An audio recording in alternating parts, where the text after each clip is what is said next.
Sa madilim na gabi sa isang nayon, ang lahat ng mga taga-nayon ay nagsasagawa ng isang ritual na paghahandog para sa Diyos ng dagat. Gayunpaman, ng gabing iyon, may kakaibang pangyayari.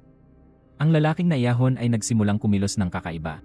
Gumamit siya ng kutsilyo upang saksakin ang isang matandang lalaki at nasugatan ito. Nakita ito ng mga tao sa paligid at agad silang sumugod upang pigilan ang lalaki. Ngunit ginamit niya ang kanyang lakas upang madaling maitulak pabagsak ang lahat. Sa oras na ito, isang batang lalaki ang nakarinig ng ingay at tumakbo palabas patungo sa dagat. Nakita lamang niya ang lalaki na tumingin sa kanya at saka sinaksak ang sarili sa mata gamit ang kutsilyo. Ang batang si Hapiong ay labis na natakot kaya siya ay nilagnat at nagbulong na nakakita siya ng multo. Mula noon, ang pamilya ni Hapiong ay nakaranas ng maraming sakuna. Ang ina ay nalunod sa dagat. Ang lola ay kusang pumanaw sa mundong ito. Kinailangan ng pamilya na mag-anyaya ng isang shaman upang paalisin ang masamang espiritu. Ngunit nang ang shaman ay nagsagawa ng orasyon kay Hapiong, agad itong bumalik sa kanya. Sinabi ng shaman na ang espiritu sa katawan ni Hapiong ay napakalakas. Kinabukasan, nag-anyaya ang pamilya ng dalawang pari. Sa kanilang lakas, imposibleng mapaalis ito sa katawan ng pinaninirahan nito. Gayunpaman, napansin ni Pariyang ang maraming sugat sa katawan ng bata. Posibleng si Hapiong ay biktima ng karahasan sa loob ng tahanan. Nagalit ang ama nang marinig iyon at sinabi na wala siyang alam tungkol dito.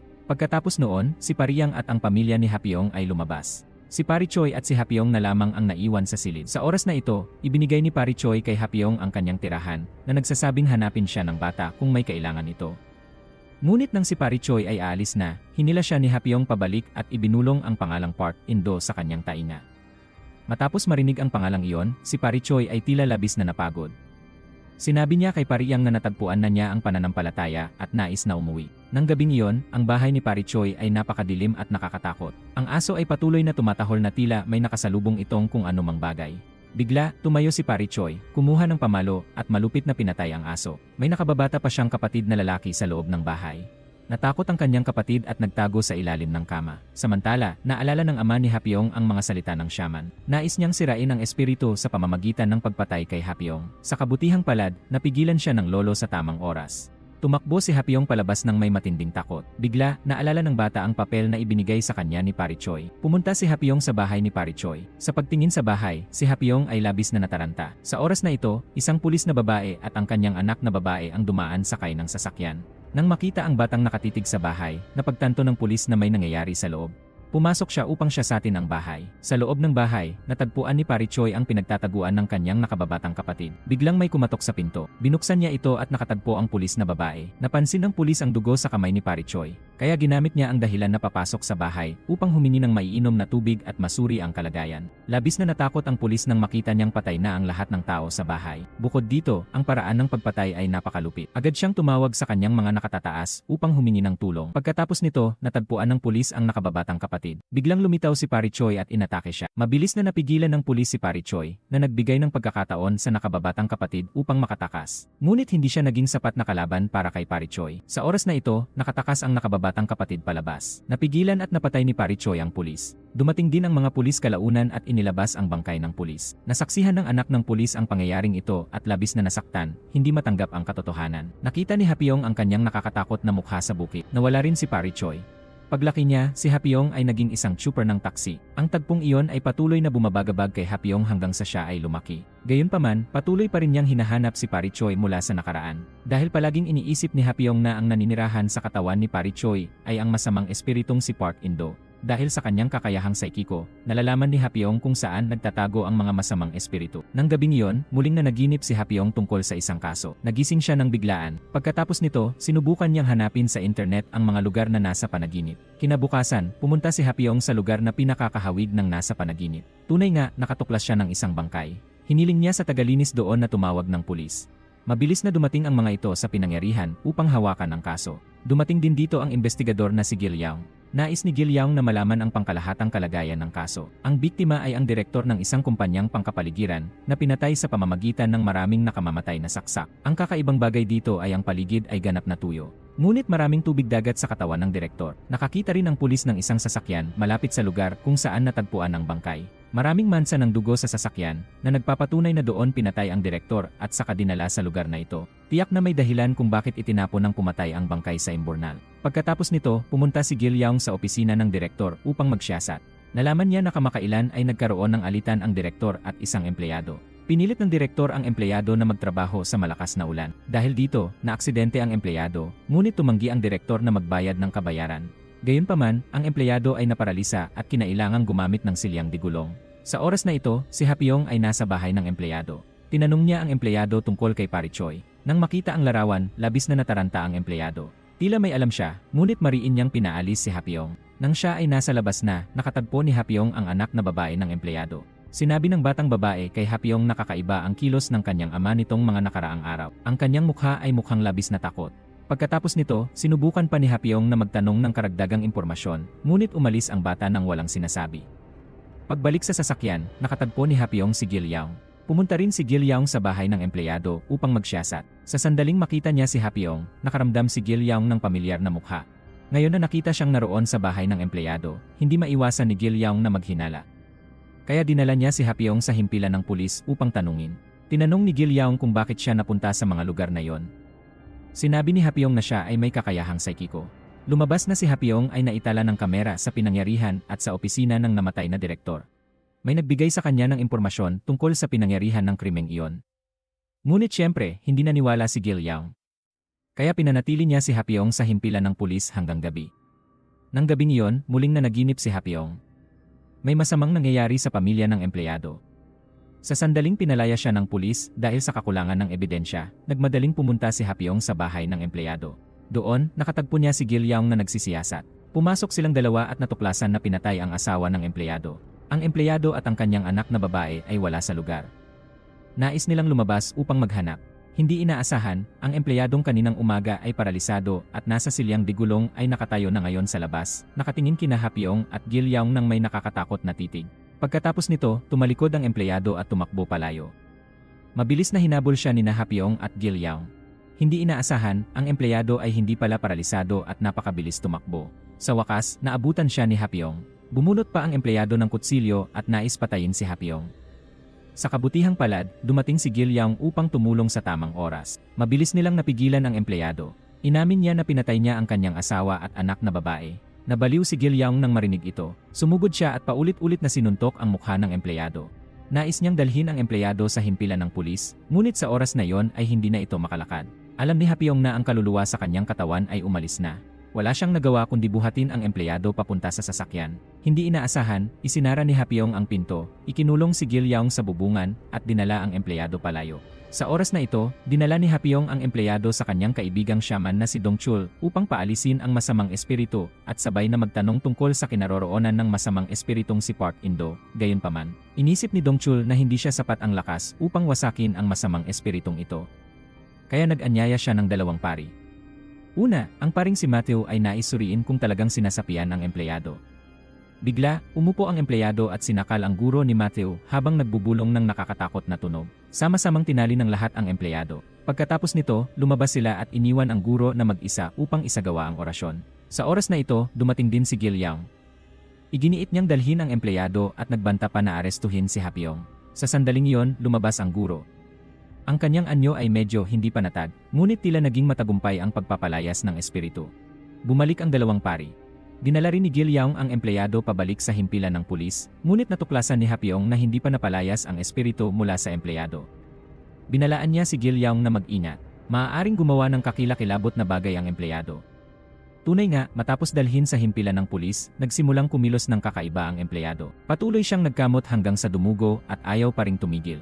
Napilitan ang mga pulis na pigilan siya. Bigla, kumuha ang empleyado ng lapis at sinaksak ang sarili sa mata. Doon lamang naalala ni Gil Yaong ang sinabi ni Hapiong. Hindi niya inasahan na mangyayari ang kakilakilabot na bagay na ito. Kinailangan ng mga pulis na dalhin ang empleyado sa ospital. Sa kabilang panig, matapos makabalik mula sa pagpapalayas ng espiritu, nagpakita rin ng kakaibang asal ang guro ni Matthew. Binalaan niya si Matthew tungkol sa isang makapangyarihang espiritu na malapit kay Hapiong. Mas mabuting huwag na itong sangkutan.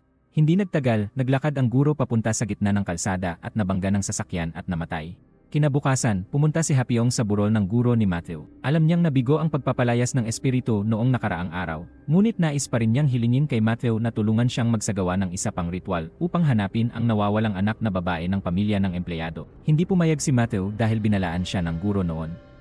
Labis na nagalit si Hapiong at pinagalitan si Matthew sa pagiging duwag. Pagkatapos nito, umuwi si Hapiong upang kausapin si Dongchul.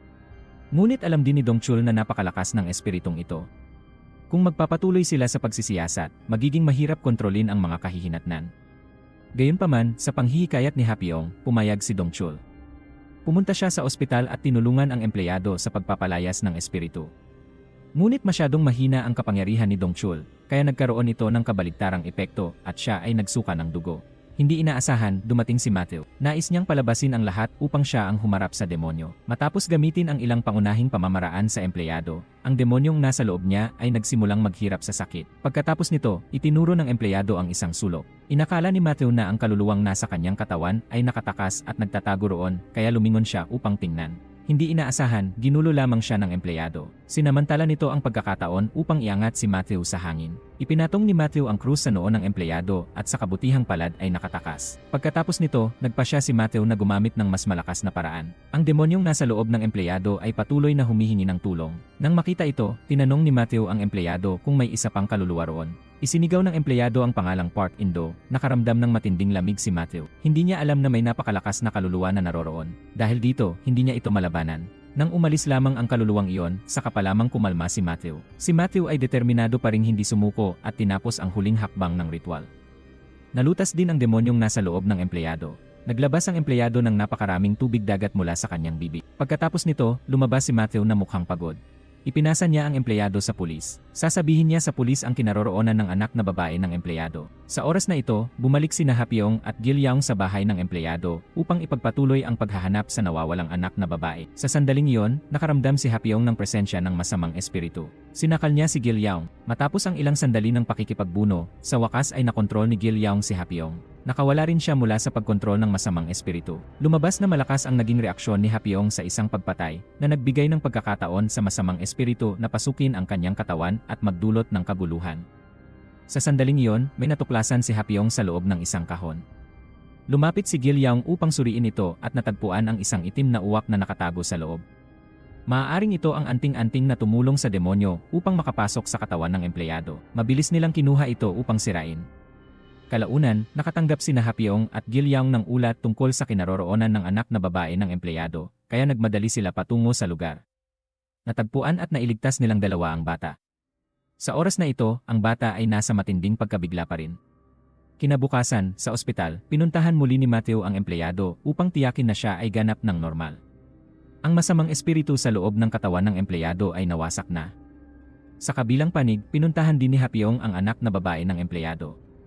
Pinayuhan niya itong dalawin ang kanyang ama dahil sinapian ito ng espiritu, kaya napatay ang kanyang ina at nakagawa ng krimen laban sa kanya, ngunit hindi naman niya ginustong mangyari ang mga iyon. Naging maunawain din ang anak at nangakong dadalawin ang kanyang ama matapos siyang gumaling. Kinagabihan, nakaramdam si Hapyong ng direksyon patungo sa susunod na kaso. May isang manikang unggoy na nakasabit sa taksi. May dalawang batang babae na kinidnap at pinatay. Maagang maaga, sinabi niya ito kay Gilyaong at hiniling na hanapin ang isang batang babae na may katulad na katangian na kamakailan lamang ay naiulat na nawawala. Gayunpaman, hindi lubos na nagtitiwala si Gilyaong kay Hapyong, ngunit bilang isang pulis, hindi niya maaaring baliwalain ang ganitong mga kaso. Kaya hiniling ni Gilyaong sa kanyang kasamahan na subukang maghanap. Tunay nga, nakahanap ang kanyang kasamahan ng isang batang babae na may katulad na katangian na naiulat na nawawala ng kanyang pamilya sa loob ng 2 araw. Tinawagan ni Gilyaong si Hapyong upang tiyakin ang impormasyong ito. Nagsimula silang dalawa na maghanap. Sa gabi, ipinagpatuloy ng kidnapper ang kanyang gawain. Nagmaneho siya ng taksi at nilinlang ang batang may maikling buhok na sumakay sa sasakyan, ngunit hindi siya dumaan sa tamang daan, kaya naging kahina-hinala ito sa bata. Sa oras na ito, nagkataong dumaan ang sasakyan ni Hapyong sa sasakyan ng kidnapper. Mabilis niyang ibinaba ang kanyang pasahero at umikot upang habulin ito. Hinarangan ni Hapyong ang sasakyan ng kidnapper, ngunit bigla itong umatras at diretsong sumugod patungo sa kanya, kaya napilitan siyang umiwas agad. Pagkatapos nito, naghabulan ang dalawang sasakyan sa lansangan. Sinamantala ni Hapyong ang pagkakataon upang banggain ang likuran ng sasakyan ng kidnapper. Pareho silang bumangga sa bukid. Matapos ang aksidente, sandaling nawalan ng malay si Hapyong. Nang magising siya, agad siyang tumakbo papunta sa sasakyan ng kidnapper, ngunit ito ay nakatakas na. Binuksan ni Hapyong ang likurang lalagyan at natagpuan ang batang may maikling buhok. Tinawagan niya si Gilyaong upang iulat ang kaso. Bigla, inatake ng kidnapper si Hapyong mula sa likuran, dahilan upang matumba siya, ngunit determinado si Hapyong na pigilan ito. Nang makita ito ng kidnapper, tila nabaliw ito at paulit-ulit na hinampas si Hapiong. Sa kabutihang palad, may dumating na truck kaya sumakay dito ang kidnapper at umalis. Kinabukasan, nagising si Hapiong sa ospital. Hindi siya mukhang malubhang na sugatan. Pagkagising pa lamang, nagmadali nang umalis si Hapiong sa ospital. Sa labas, nakatagpo niya si Gil Yaong. Pagkatapos nito, ipinakita ni Hapiong kay Gil Yaong ang dashcam at ikinuwento ang nangyari noong nakaraang gabi. Kung pagkatapos ng aksidente ay nais ng kidnapper na maiwasang matuklasan, tiyak na hindi niya ipapagawa ang sasakyan, kundi dadalhin ito sa isang pagawaan ng mga sirang sasakyan. Pumunta si Gil Yaong at ang kanyang nakatataas sa bakuran ng mga sirang sasakyan upang magsiyasat. Natagpuan ni Gil Yaong ang sasakyan ng kidnapper. Kasabay nito, napansin niyang may taong sumisilip sa kanya, kaya agad niya itong hinabol kasama ang kanyang nakatataas. Hinarangan ni Gil Yaong ang daan at nabangga ang lalaking sumisilip, dahilan upang ito ay matumba. Hindi inaasahan, ang taong ito ay ang nakababatang kapatid ng may-ari ng bakuran ng mga sirang sasakyan. Bukod dito, siya ay may kapansanan sa pag-isip. Nang dalhin siya sa himpilan ng pulis para tanungin, ang nakababatang kapatid ay hindi maayos ang pag-isip, kaya hindi siya makapagbigay ng anumang mahalagang pahiwatig. Ikinuwento ito ni Gil Yaong kay Hapiong. Nagpasya si Hapiong na pumunta sa bakuran ng mga sirang sasakyan upang makita ang nakababatang kapatid. Nang gabing iyon, muling na naginip si Hapiong. Lumitaw si Pari Choi at ang masamang espiritong si Park Indo at nais patayin si Hapiong. Pagkatapos nito, napapalibutan siya ng tubig. Biglang nagising si Hapiong. Sa kabutihang palad, panaginip lamang iyon. Inisip ni Dongchul na tila nakaakit si Hapiong ng mga multo, kaya palaging may mga espiritong bumabagabag sa kanya. Sa katunayan, hindi na ito kailangang sabihin dahil may kakayahan na si Hapiong na makakita ng mga multo mula pa noong bata pa siya. Kinabukasan, pumunta sina Hapiong at Dongchul sa bakuran ng mga sirang sasakyan. Nais nilang subukan kung may masamang espiritu sa nakababatang kapatid ng may-ari. Nang makita nila ang nakababatang kapatid, ito ay nakaupo at patuloy na nagkakamot. Malinaw itong palatandaan ng pagsapi. Ang nakababatang kapatid ay tila handang lumaban. Humawak din sina Hapiong at Dongchul ng mga gamit bilang depensa. Biglang lumitaw ang may-ari ng bakuran upang pigilan sila. Pagkatapos nito, inanyayahan niya ang dalawa na pumasok sa silid upang mag-usap. Sinabi ni Dongchul sa may-ari na sinasapian ng multo ang kanyang nakababatang kapatid, ngunit hindi ito naniwala. Nakakita si Hapiong ng isang piraso ng dyaryo na may larawan ni Pariyang na dating pumunta roon upang magsagawa ng pagpapalayas ng espiritu ilang taon na ang nakalipas. Sinabi ni Hapiong sa may-ari na kung hindi siya naniniwala na sinasapian ang kanyang kapatid, bakit niya itinago ang impormasyon ng pari. Labis na nabalisa ang may-ari nang mabunyag ang kanyang lihim. Pagkatapos nito, hiniling ni Hapiong kay Dongchul na manatili roon at bantayan ang nakababatang kapatid. Umalis siya upang hanapin si Pariyang mula sa nakaraan. Pagkatapos makatagpo si Pariyang, tinanong ni Hapiong ang tungkol sa impormasyon ni Pari Choi mula noon, ngunit ang pangyayaring iyon ay nagdulot ng matinding takot kay Pariyang. Matagal na rin siyang tumigil sa kanyang tungkulin. Ang impormasyon tungkol kay Pari Choi matapos ang pagpatay noong taong iyon ay tuluyang nawala. Hindi matulungan ni Pariyang si Hapiong.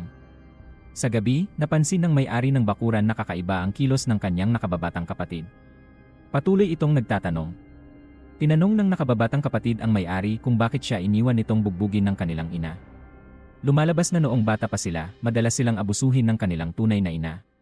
Ang mas malakas na nakatatandang kapatid ay laging mabilis na tumatakas, iniiwan ang mahina niyang nakababatang kapatid upang malupit na saktan ng kanilang ina. Ito ang dahilan kung bakit nagkaroon ng matinding galit ang nakababatang kapatid sa kanyang nakatatandang kapatid.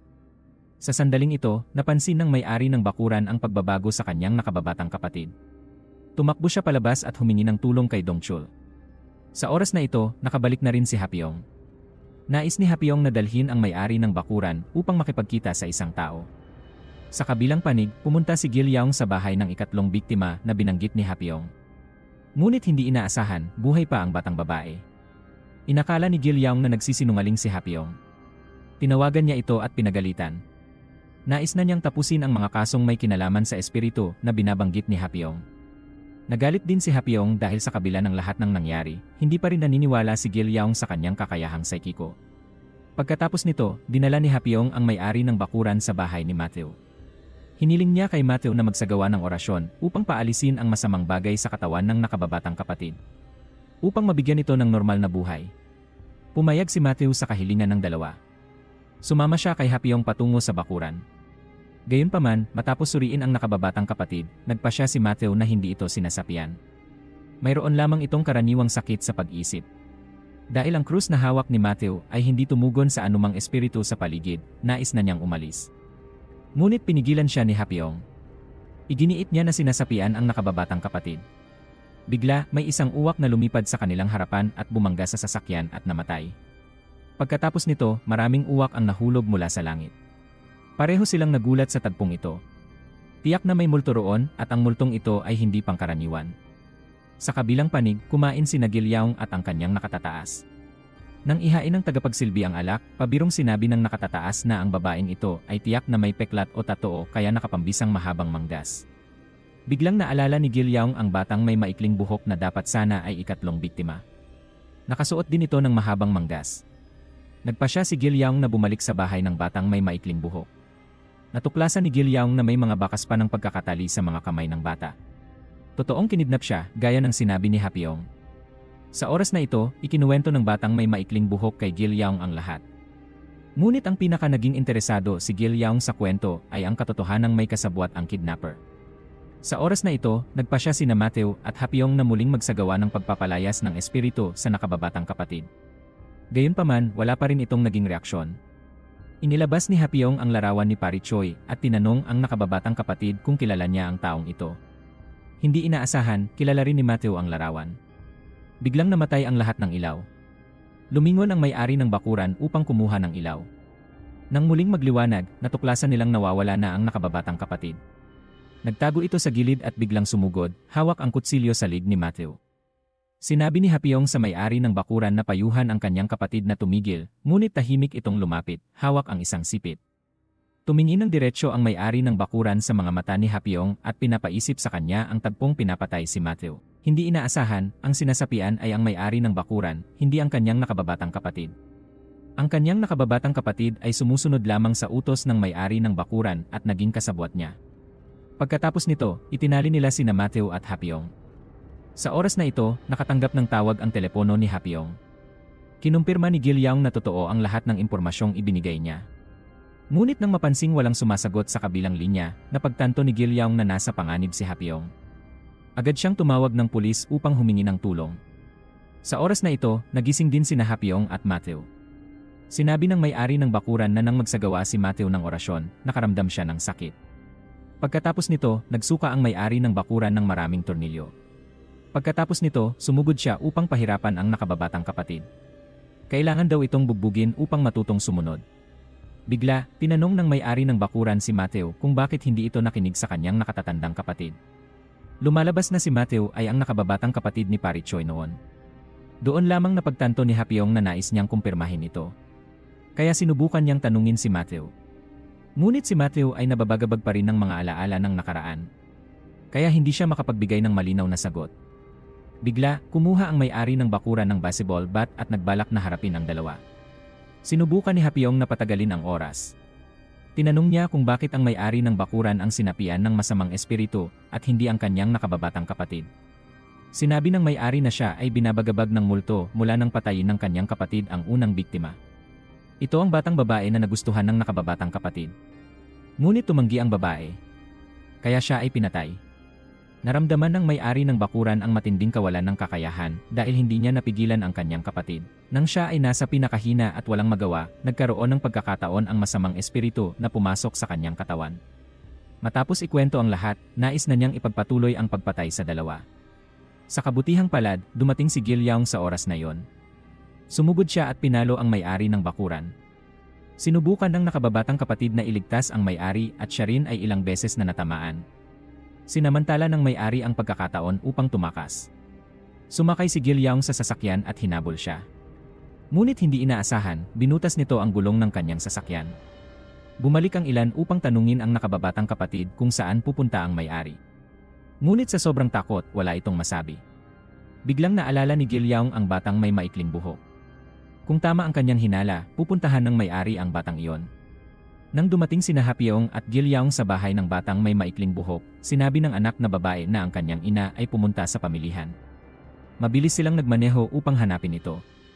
Sa oras na ito, sinusundan ng may-ari ng bakuran ang batang may maikling buhok.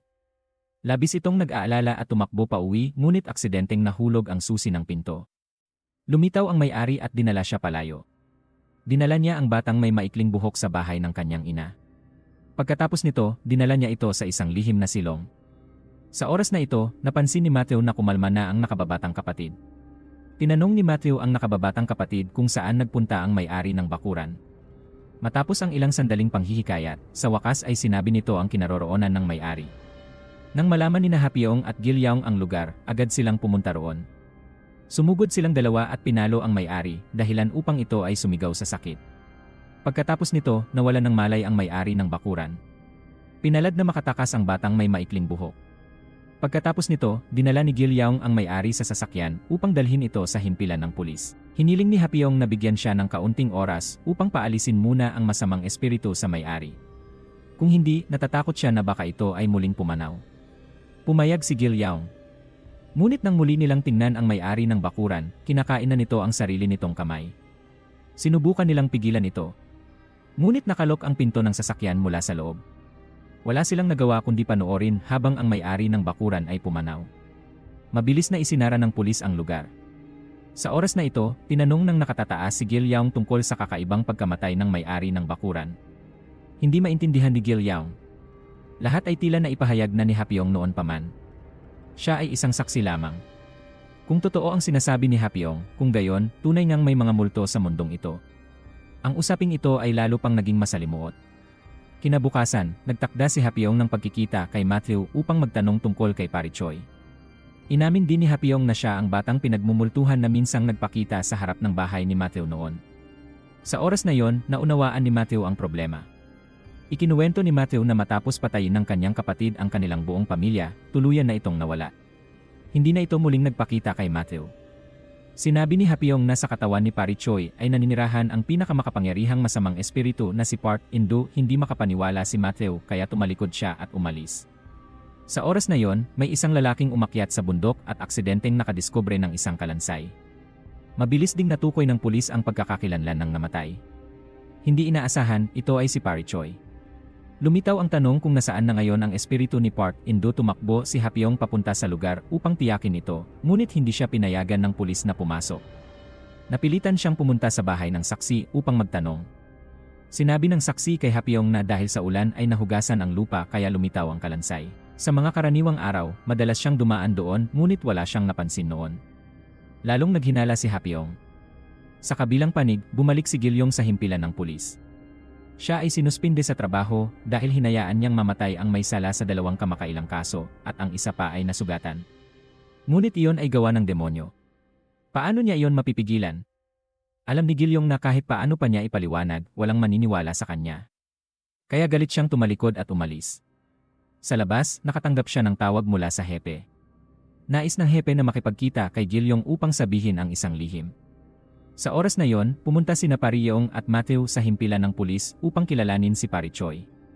Nang makita ni Matthew ang labi, lalo siyang nakatiyak na ito ang kanyang kapatid. Pagkalabas nila, nakasalubong ng dalawa ang isang babaeng politiko.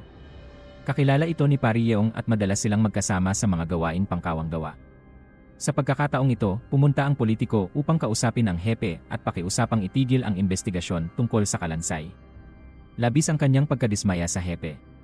Binalaan pa niya ito na kapag ipinagpatuloy ang investigasyon, tiyak na may malaking kapahamakang mangyayari. Bigla siyang sumigaw na tila sinasaniban. Mukhang may kinalaman siya sa pagkamatay ni Pari Choi. Bukod pa rito, malinaw na may malakas na espiritong sumasapi sa kanyang katawan. Kinagabihan, bumalik si Hapiong sa lugar kung saan natagpuan ang bangkay ni Pari Choi upang ipagpatuloy ang kanyang paghihinala. Doon niya nakasalubong si Matthew na nagsisiyasat din. Dumating din si Gilyaong. Sumakay ang tatlo sa kotse at umalis upang maiwasang mahuli ng pulis dahil sa pagpasok sa bawal na lugar. Dinala sila ni Gilyaong sa bahay ni Pari Choi. Doon, inamin niya na siya ang anak ng babaeng pulis noon na pumasok sa bahay upang iligtas si Matthew at kalaunan ay namatay doon. Kamakailan lang din nalaman ni Gilyaong na si Matthew ang nakababatang kapatid ni Pari Choi. Ayon sa sinabi ng hepe, naging pulis siya dahil nais niyang hanapin ang pumatay sa kanyang ina. Ngunit hindi niya inaasahan na namatay na si Pari Choi bago pa niya ito mahanap. Sa sandaling iyon, umamin si Hapiong na siya ang batang nakatayo noon sa harap ng bahay, dahilan upang bumaba sa sasakyan ang ina ni Gilyaong at pumasok sa loob kung saan siya nasawi. Ipinaliwanag ni Hapiong na hindi si Pari Choi ang pumatay sa ina ni Gilyong kundi ang masamang espiritu ni Park In-do na sumapi kay Pari Choi. Si Hapiong din ang unang naging sisidlan ng kaluluwa ni Park In-do nang dumating si Pari Choi sa kanilang bahay noon, lumipat ang espiritu sa katawan ng pari. Matapos marinig ang lahat, galit na sinuntok ni Gilyong si Hapiong, saka sumakay sa kanyang sasakyan at umalis. Kinabukasan, nagpasya si Matthew na ipakremate ang katawan ng kanyang kapatid. Dumating si Hapiong upang makiramay.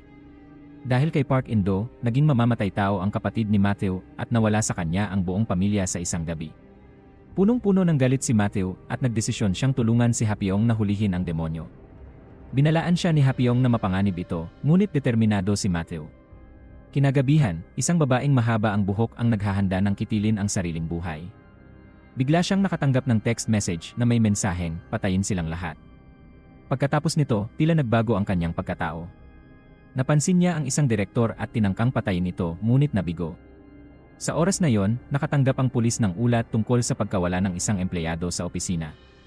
Pumunta sila sa kanyang bahay upang magsiyasat, ngunit wala silang nakuhang malinaw na resulta. Kalaunan, pumunta ang pulis sa opisina ng empleyado at sinabi ng kanyang kasamahan na may nobya ito. Kaya inimbitahan ng pulis ang babaeng mahaba ang buhok sa istasyon upang magbigay ng pahayag. Sa pagtingin pa lamang sa kanyang ekspresyon, alam na ni Gilyong na may itinatago ang babaeng ito. Ngunit wala silang ebidensya upang idiin siya, kaya napilitan si Gilyong na pakawalan siya. Pagbalik niya, nagtungo ang babaeng mahaba ang buhok kay Matthew.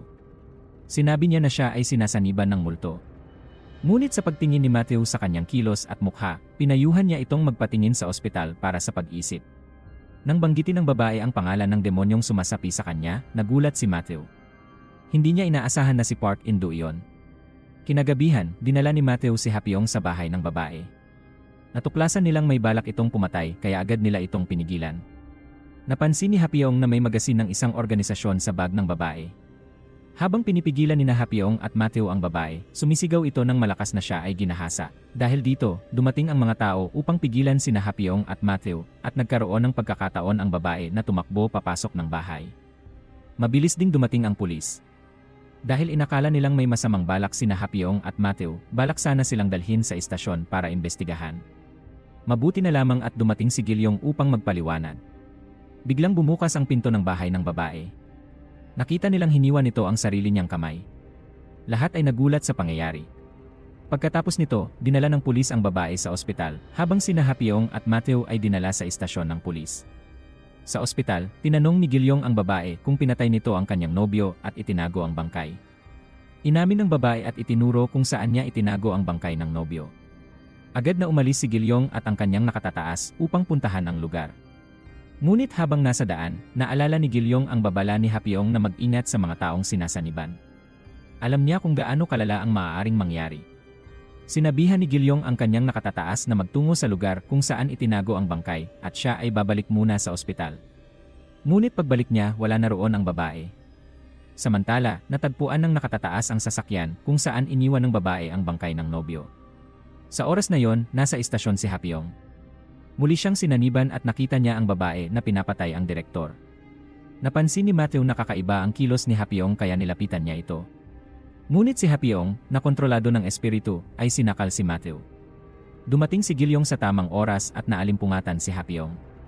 Sinabi ni Hapiong kay Gilyong na ang nakita niya sa kanyang pangitain ay isang opisina na may ilang laruan na tangke. Naalala ni Gilyong ang opisina ng direktor na pinuntahan niya kaninang umaga.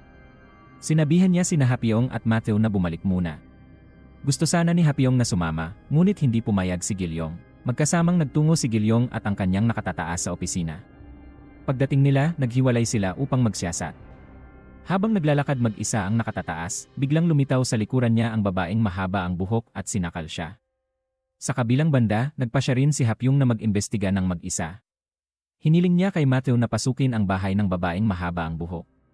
Ngunit hindi nila inaasahan na biglang bumalik ang kanyang roommate.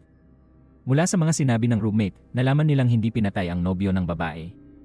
Kusang loob itong nagpakamatay. Ang dahilan ay ang matinding pang-aabuso ng kanyang mga katrabaho hanggang sa magkaroon siya ng matinding trauma at sintomas na parang autism. Dahil dito, labis na nadepresyon ang babae matapos ang pagkamatay ng nobyo at doon nagkaroon ng pagkakataon ang masamang espiritu na sakupin ang kanyang katawan. Pagkatapos nito, tinulungan ng masamang espiritu ang babae na maghiganti laban sa mga taong nagpahirap sa kanyang nobyo. Nang malaman ito, nagtungo si Hapyong sa opisina ng nobyo. Ngunit habang nasa daan, muli siyang sinaniban. Sa kanyang pangitain, nakita niyang malubhang na sugatan ang nakatataas ni Gilyong.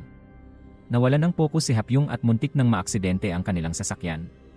Mabuti na lamang at agad nakapag-react si Matthew. Pagkatapos nito, agad na ipinaalam ni Hapyong kay Gilyong na nasa panganib ang kanyang nakatataas. Nagmadaling puntahan iyon ni Gilyong. Pagdating niya, nakita niyang nakahandusay ang direktor, wala ng galaw at balot ng dugo. Habang tatawag sana siya ng ambulansya, biglang sumulpot ang babaeng mahaba ang buhok at inatake siya, dahilan upang malubha rin siyang masugatan. Pagkatapos nito, tinalian ng babae sina Gilyong at ang direktor sa loob ng isang silid. Sa sandaling iyon, nagsalita ang masamang espiritu na nasa katawan ng babae. Sinabi nitong nais nitong ipaghiganti ang mga taong pumatay sa nobyo ng babae. Tinanong ni Gilyong ang demonyo kung ito ba si Park Indo, lalong nagalit ang babae at hindi niya balak na palampasin si Gilyong. Matapos ang direktor, si Gilyong naman ang susunod. Hawak ng babae ang kutsilyo at dahan-dahang lumapit sa direktor. Ginamit ni Gilyong ang natitira niyang lakas upang maitulak siya.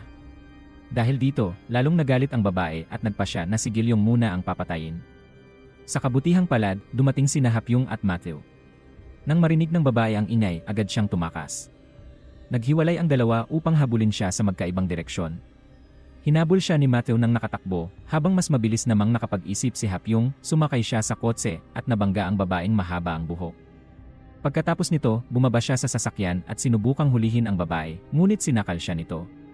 Sa sandaling iyon, mabilis na tumakbo si Matthew at inilagay ang krus sa katawan ng babaeng mahaba ang buhok.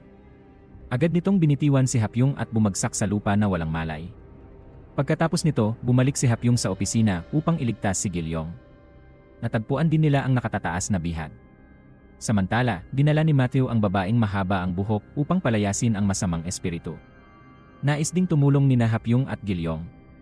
Ang demonyong nasa loob ng babae ay sinubukang guluhin ang kanilang isipan isa-isa. Ipinaalala nito ang pagkamatay ng ina ni Gilyong, nagbanta na papatayin ang lolo ni Hapyong at sinubukang wasakin ang samahan nilang tatlo. Ngunit pinilit nilang mapagtagumpayan ito. Inilabas ni Hapyong ang larawan ng nobyo upang palakasin ang loob ng babae na mabuhay para sa kanyang minamahal at sa batang nasa kanyang sinapupunan. Doon lamang nila nalaman na buntis din pala ang babae. Nais ni Matthew na tulungan siyang maalis ang demonyo sa kanyang katawan upang mailigtas ang buhay ng ina at ng bata. Matapos ang ritual, malakas na sumigaw ang babae ng pangalan na Park Indo, pagkatapos ay nagsuka ng maraming tubig dagat at nawalan ng malay. Sa wakas, matapos ang matinding pagsisikap, nagtagumpay ang tatlo na maalis ang demonyo sa katawan ng babae. Kinabukasan, bumisita si Gilyong kina Hapyong at Matthew.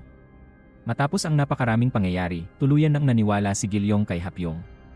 Nais ni Gilyong na sumama sa dalawa upang hulihin ang demonyong si Park Indo, upang maipaghiganti ang kanyang ina at mapigilan ito sa pananakit ng iba. Hindi pumayag si Matthew dahil napakadelikado nito. Isa lamang pulis si Gilyong at wala siyang kaalaman tungkol sa mga espiritu. Nagkaroon ng pagtatalo ang dalawa. Tinalikuran sila ni Matthew at umalis. Noon lamang nagsalita si Hapyong. Nais niyang sumama si Gilyong sa kanya. Kahit paano, kailangan niyang malinawan tungkol sa demonyong pumatay sa kanyang ina. Kinabukasan, dinala ni Hapyong si Dongchul sa lugar kung saan natagpuan ang bangkay ni Parichoy. Nais nilang malaman ang tunay na sanhi ng kanyang pagkamatay. Nagsagawa si Dongchul ng isang seremonya. Nang siya ay masaniban, nagsimula siyang maghukay sa kalapit na lugar. May natagpuan silang isa pang bangkay. Kinilala ito ng mga pulis bilang bangkay ng isang estudyanteng babae na nawawala mula pa noong 20 years ago, malapit sa panahon ng kaso ni Parichoy. Agad na tinawagan ni Hapyong si Gilyong upang ibalita ito.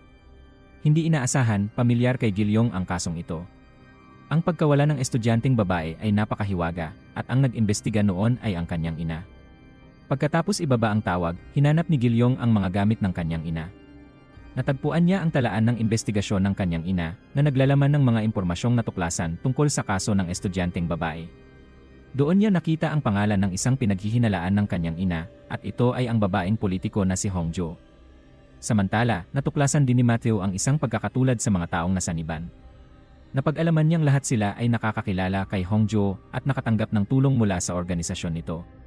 Ipinabatid ito ni Matthew kay Hapyong. Ipinasa naman ni Hapyong ang impormasyong ito kay Gilyong. Sinabi niya na ang pinaghihinalaan sa kaso ng nawawalang estudyanteng babae mula pa noong 20 years ago ay si Hongjo rin. Hindi ito maaaring nagkataon lamang. Sa pamamagitan ng talaan ng investigasyon ng ina, natagpuan ni Gilyong ang isang saksi, ang gwardiya ng paaralan na pinasukan ng estudyanteng babae at ni Hongjo 20 years ago. Sa gabi ng pagkawala ng estudyanteng babae, nakita ng gwardiya si Hongjo sa loob ng paaralan.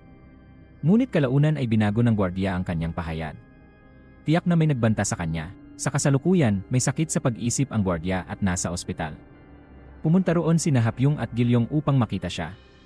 Napansin ni Hapyong na may iginuguhit ang gwardiya sa sahig. Hindi inaasahan, ito ang simbolo ng demonyong si Park In-do. Inilabas ni Hapyong ang larawan ni Hongjo at tinanong ang gwardiya kung ang taong ito ang kanyang iginuguhit. Sa pagtingin sa larawan, labis na nataranta ang gwardiya. Nagpatunay ito na si Hongjo ang taong nagbanta sa kanya. Kinabukasan, ikinuwento ni Hapyong ito kay Matthew. Ngunit sinabi ni Matthew na si Hongjo ay hindi ang taong sinaniban ni Park In-do dahil noong nakaraang gabi, nakita niya itong pumunta sa simbahan upang manalangin. Kung siya ay sinaniban ng masamang espiritu, hindi siya makakatapak sa loob ng simbahan. Ngunit lahat ng bakas ay patungo sa kanya. Tiyak na may malaking lihim sa likod nito. Sa sandaling iyon, nagkita sina Hapyong at Matthew kay Pariyang. Ibinahagi niya ang isang mahalagang impormasyon na kung ganap nang nasakop ng demonyo ang katawan ng isang tao, hindi na ito matatakot sa krus, sa Biblia, at maaari na ring makapasok sa simbahan. May ganitong kaso na nangyari sa ibang bansa. Kapag matagal nang nananatili ang demonyo sa katawan ng isang tao, maaari nitong angkinin ng buo ang katawan. Ang tanong ay kung ganap na bang nasaniban si Hongjo. Kinabukasan ng umaga, pumunta sina Hapyong, Matthew, at Gilyong upang makipagkita sa isa pang saksi, isang kaklase ng estudyanteng babaeng namatay 20 years ago. Sa pamamagitan ng kwento ni Jomi, nalaman ng grupo ni Hapyong na ang estudyanteng babae ay inabuso at pinatay ni Hongjo. Matapos niya itong matuklasan, isinumbong ito ni Jomi sa gwardiya. Nang mag-imbestiga ang gwardiya, sinabi niyang ito ay karaniwang pagtatalo lamang at dinala ni Hongjo ang estudyanteng babae sa ospital. Ngunit kinabukasan sa paaralan, nakatanggap si Jomi ng balita na ang estudyanteng babae ay tumakas mula sa kanilang tahanan. Hindi naniwala si Jomi sa kwentong ito, kaya sinabi niya ito sa isang pulis na nag-imbestiga sa pagkawala. Kalaunan, namatay ang pulis na ito habang nag-imbestiga ng ibang kaso. Ang pulis na ito ay ang ina ni Gilyong. Pagkalipas ng ilang araw, pumunta si Jomi sa gwardiya upang tanungin kung ano ang nangyari noong gabing iyon. Kakaiba ang kilos ng gwardiya sa sandaling ito. Pinigilan niya si Jomi na banggitin pa ang tungkol dito, kung hindi ay hahantong din siya sa kaparehong sinapit ng pulis na iyon. Nais ni Gilyong na tumayong saksi si Jomi, ngunit mayroon na itong sariling pamilya. Kung masasangkot siya sa magulong usaping ito, natatakot siyang malagay sa panganib ang buong pamilya. Naunawaan siya ng tatlo at umalis na lamang. Sa oras na ito, pumunta si Hapyong upang hanapin si Hongjo. Sinusubukan niyang tiyakin kung ang masamang espiritong si Park In-do ay nasa kanyang katawan. Gayunpaman, wala siyang ipinakitang kahina-hinalang senyales. Kahit nang magsagawa si Matthew ng orasyon at ibinigay ang krus kay Hongjo, pilit pa rin niyang itinago ang demonyo sa loob ng kanyang katawan. Nang pumunta lamang siya sa banyo ay doon siya nagpakita ng senyales ng matinding sakit.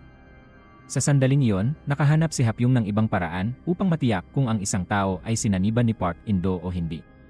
Magiging katulad sila ng kanyang kalagayan noong siya ay bata pa. Hindi malinaw ang kanilang paningin sa kanang mata. Kailangang may paraan upang mapatunayan ito. Kinagabihan, nakatanggap ng tawag si Gilyong. Nawawala ang gwardiya mula sa ospital ng mga may sakit sa pag-isip. Mula nang dalawin siya ni Hapyong at Gilyong, nagpakita ng senyales ng paggaling ang kanyang kalagayan. Hindi na siya sumisigaw o nagsusulat kung saan-saan. Sa halip, paulit-ulit niyang binabanggit ang isang pangalan. Nabahala si Gilyong nang marinig ang pangalang ito. Dahil ito ay si Jomi. Ang kaibigan ng estudyanteng babaeng pinatay 20 years ago, ang taong kakakilala lamang nila kahapon. Nasa panganib si Jomi. Sa kabilang panig, naunahan na rin ni Hapyong ang susunod na kasong mangyayari. Ipinaalam niya ito kay Matthew at agad na tumakbo patungo sa bahay ni Jomi. Hindi inaasahan, siya ay pinaslang na. Sinaksak din ng gwardiya ang kanyang sariling mata at tuluyang namatay. Sa kabutihang palad, natagpuan nila ang anak ng pamilya na buhay pa. Sa sandaling ito, labis ang galit ni Hapyong. Nais ni Hapyong na hanapin si Hongjo upang patayin ito at wakasan ang lahat. Ngunit pinigilan siya ni Matthew. Nagkaroon ng pagtatalo ang dalawa. Sinuntok ni Hapyong si Matthew at umalis. Hindi na siya makapag-isip ng maayos at nais na lamang niyang wasakin agad ang sisidlan ng kaluluwa ni Park In-do, tumakbo si Hapyong patungo kay Hongjo at tinanong kung siya ba si Park In-do. Ngumiti lamang si Hongjo at ipinaalala kay Hapyong ang kanyang nakaraan. Sa sandaling iyon, nakatiyak si Hapyong na sinaniban si Hongjo ni Park In-do. Kung hindi, paano nito malalaman na pinatay ang kanyang ina at lola? Humawak si Hapyong ng kutsilyo at sinubukang patayin siya, ngunit napigilan ng mga gwardiya. Inutusan ni Hongjo na ipasa si Hapyong sa pulisya. Pagkatapos nito, umiti siya ng may masamang balak. Dumating sina Gilyong at Matthew. Nasaksihan nila ang lahat ng ito at lalo pang nakatiyak na si Hongjo nga ay si Park In-do. Kinabukasan, hiniling ni Matthew kay Pariyang na ikonekta siya kay Hongjo. Nais niyang pakiusapan ito na huwag kasuhan si Hapyong. Hindi inaasahan, madali itong pumayag. Pagkatapos nito, pinalaya rin si Hapyong. Ngunit ng gabing iyon may sumunod sa kanya. Binantaan siya ng taong iyon na huwag subukang lumapit kay Hongjo. Kung hindi, siya ang mananagot sa kahihinatnan. Nagpasya si Hapyong na bumalik muna sa kanyang bayan. Habang kumakain kasama ang kanyang lolo, biglang may matandang babae na dumating upang makita siya. Sinabi nitong ang kanyang apo sa lungsod ay may kaparehong sintomas ni Hapyong noong siya ay bata pa. Palaging nakakakita ng mga multo. Ang batang iyon ay may kapareho ring kakayahang psikiko tulad ni Hapyong. Ayaw ng lolo ni Hapyong na patuloy siyang masangkot sa usaping ito. Kaya pinaalis niya ang matandang babae. Ngunit sa ugali ni Hapyong, hindi niya kayang baliwalain ang ganitong mahalagang bagay. Kinagabihan, pinuntahan niya ang matandang babae upang alamin ang tirahan ng apo nito sa lungsod. Nais ng matandang babae na humanap si Hapyong ng magsasagawa ng orasyon upang paalisin ang mga espiritong gumagambala sa kanyang apo. Sa umaga, pumunta si Hapyong sa bahay ng apo ayon sa sinabi ng matandang babae. Nakita niya ang ina ng bata. Ngunit tumanggi ang ina na payagang makita ni Hapyong ang kanyang anak. Wala siyang magawa kundi bumalik na lamang. Paglabas pa lamang niya, nasaksihan ni Hapyong ang isa pang pagpatay. Ang namatay ay nagkataong asawa ng inang kakakausap lamang niya. Dumating ang mga pulis sa lugar upang mag-imbestiga. Nakita ni Gilyong si Hapyong at agad siyang hinila sa gilid.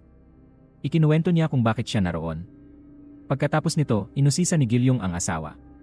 Sa pagtingin sa kanyang mukha, napagtanto ni Gilyong na may itinatago ito. Matapos umalis ang mga pulis, dumating din ang matandang babae upang dalawin ang pamilya dahil narinig niyang na aksidente ang kanyang manugang. Sinabi niya sa ina na maghanap ng magpapalayas ng espiritu para sa kanyang apo. Maaaring may kaugnayan ang pagkamatay ng asawa sa mga espiritong gumagambala sa bata. Ngunit iginiit pa rin ng ina na hindi sinasaniban ang kanyang anak.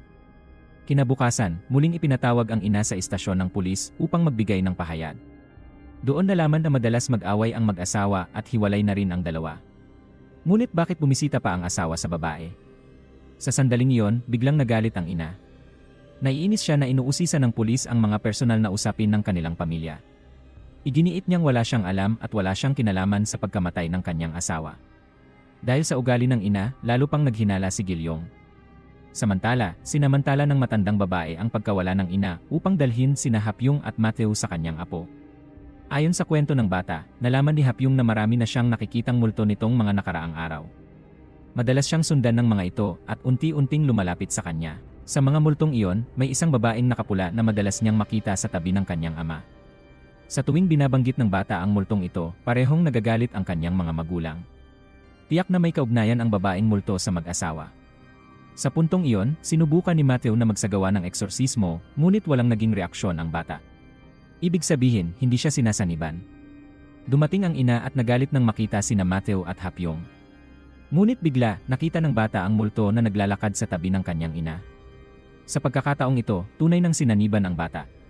Hinawakan ni Hapyong ang bata upang maisagawa ni Matthew ang eksorsismo. Nakita ng ina ang paghihirap ng kanyang anak kaya agad siyang tumawag ng pulis. Mabuti na lamang at kakapasok pa lang ng multo sa katawan ng bata kaya madali itong napaalis ni Matthew. Napabuntong hininga ang dalawa. Hindi maunawaan ng ina ang nangyari at niyakap niya ang bata nang may pag-aalala. Kinagabihan, hiniling ni Hapyong kay Gilyong na imbestigahan ang babaeng multong nakapula na binanggit ng bata. Lumabas na ang babaeng ito ay namatay sa isang aksidente 2 buwan na ang nakalipas. Kung tama ang kanilang hinala, ang may kagagawa ng aksidenteng iyon ay ang ama ng bata. Kaya sinusundan ng multo ang ama. Ipinaalam ito ni Gilyong kay Hapyong. Ngunit nais pa niyang makumpirma ang isa pang bagay. Hindi inaasahan, ang sanhi ng pagkamatay ng ama ay ang mismong anak. Sinaniban ng babaeng nakapula ang ama kaya nakita ito ng bata na parang multo. Sa takot, kumuha siya ng bato at inihagis ito sa ulo ng kanyang ama. Lagi palang may dalang malaking bato ang bata sa kanyang bag, may nagsabi sa kanya na upang mapaalis ang mga multo sa paligid, kumuha lamang ng bato at ihagis ito sa kanila. Alam din ng ina na ang pagkamatay ng kanyang asawa ay dahil sa kanilang anak, ngunit sinadya niyang itago ito sa pulis upang maprotektahan ang bata. Matapos luminaw ang lahat, may isa pang tanong si Hapyong. Kung patay na ang taong sinasaniban, saan pupunta ang babaeng multong nakapula? Ayon kay Matthew, pupuntahan nito ang taong may pinakamahinang kaluluwa. At biglang naisip ni Hapyong ang bata. Kakatapos pa lamang niyang maeksorsismo at mahina pa ang kanyang kaluluwa. Sa panahong iyon, nagsimulang magpakita ng kakaibang ekspresyon ang bata. Labis ang pagkapagod na makikita sa kanyang mukha. Pagkaraan nito, binuksan ng bata ang pinto at pinapasok sa bahay ang isang grupo ng mga multo. Pagkatapos, lumabas siyang mag-isa. Dumating ang grupo ni Hapyong ngunit hindi nila makita ang bata. Sa sandaling iyon, sinabi nila sa ina ang kanilang mga hinala. Alam din ng ina na hindi na niya ito maitatago pa. Kaya inamin niya ang lahat. Inako niya ang buong pananagutan. Siya ang dahilan kung bakit sinusundan ng mga multo ang kanyang anak. Nahulaan ni Hapyong na sa lalong madaling panahon, babalik ang bata upang patayin ang kanyang ina. Dahil tinulungan ng ina ang ama na itago ang krimeng ginawa nito kaugnay ng babaeng multong nakapula. Kaya nag-abang sila sa labas ng bahay. Gaya ng inaasahan, tumawag ang bata upang makipagkita sa kanyang ina, ngunit ayaw nitong may sumunod. Inilihis ng ina ang atensyon ng grupo ni Hapyong at nagmadaling pumunta sa tagpuan kasama ang kanyang anak. Nang malaman ito, dali-daling hinanap ng grupo ang ina. Naghiwa-hiwalay sila upang maghanap sa iba't ibang lugar. Habang naghahanap, hindi inaasahang nakita ni Matthew si Hapyong sa isang eskinita. Nakatayo lamang siya roon at tila tulala dahil ginamit niya ang kanyang kakayahang espiritual. Nakita ni Hapyong na nais patayin ng bata ang kanyang ina. Agad natukoy ng grupo ang lokasyon ng krimen. Pagdating nila roon, nakita nila ang ina na nakahiga sa lupa at walang galaw. Nagpunta sina Matthew at Hapyong upang hanapin ang bata. Nanatili si Gilyaong upang tumawag ng ambulansya para sa ina. Pagkaraan ng ilang sandali ng paghahanap, natagpuan ni Matthew ang bata sa isang basement. Tinawagan niya si Hapyong upang ipaalam ito. Biglang nagsara ang pinto ng silong. May nais sabihin ang bata kay Matthew. Pagkatapos, itinali siya ni Matthew at nagsagawa ng ritual. Inakala niyang naging matagumpay ang lahat. Ngunit sinabi ng bata na naroon ang mga magulang at kapatid ni Matthew. Nagrereklamo ang mga ito kung bakit siya lamang ang buhay. Nagsimulang makaramdam si Matthew ng matinding presyon mula sa mga espiritong nakapaligid sa kanya. Sa sandaling iyon, dumating si Hapyong sa pinto ng silong. Sinubukan niyang sirain ang pinto, ngunit hindi siya makapasok. Nang dumating si Gilyaong, nakita niyang muli na namang pumapasok si Hapyong sa isang kalagayang espiritual. Nakita ni Hapyong na maraming multo ang nakapaligid kay Matthew. Pagkatapos, nagising siya mula sa kalagayang iyon dahil kay Gilyaong. Sinabi ni Hapyong na nasa panganib si Matthew. Biglang bumukas ang pinto.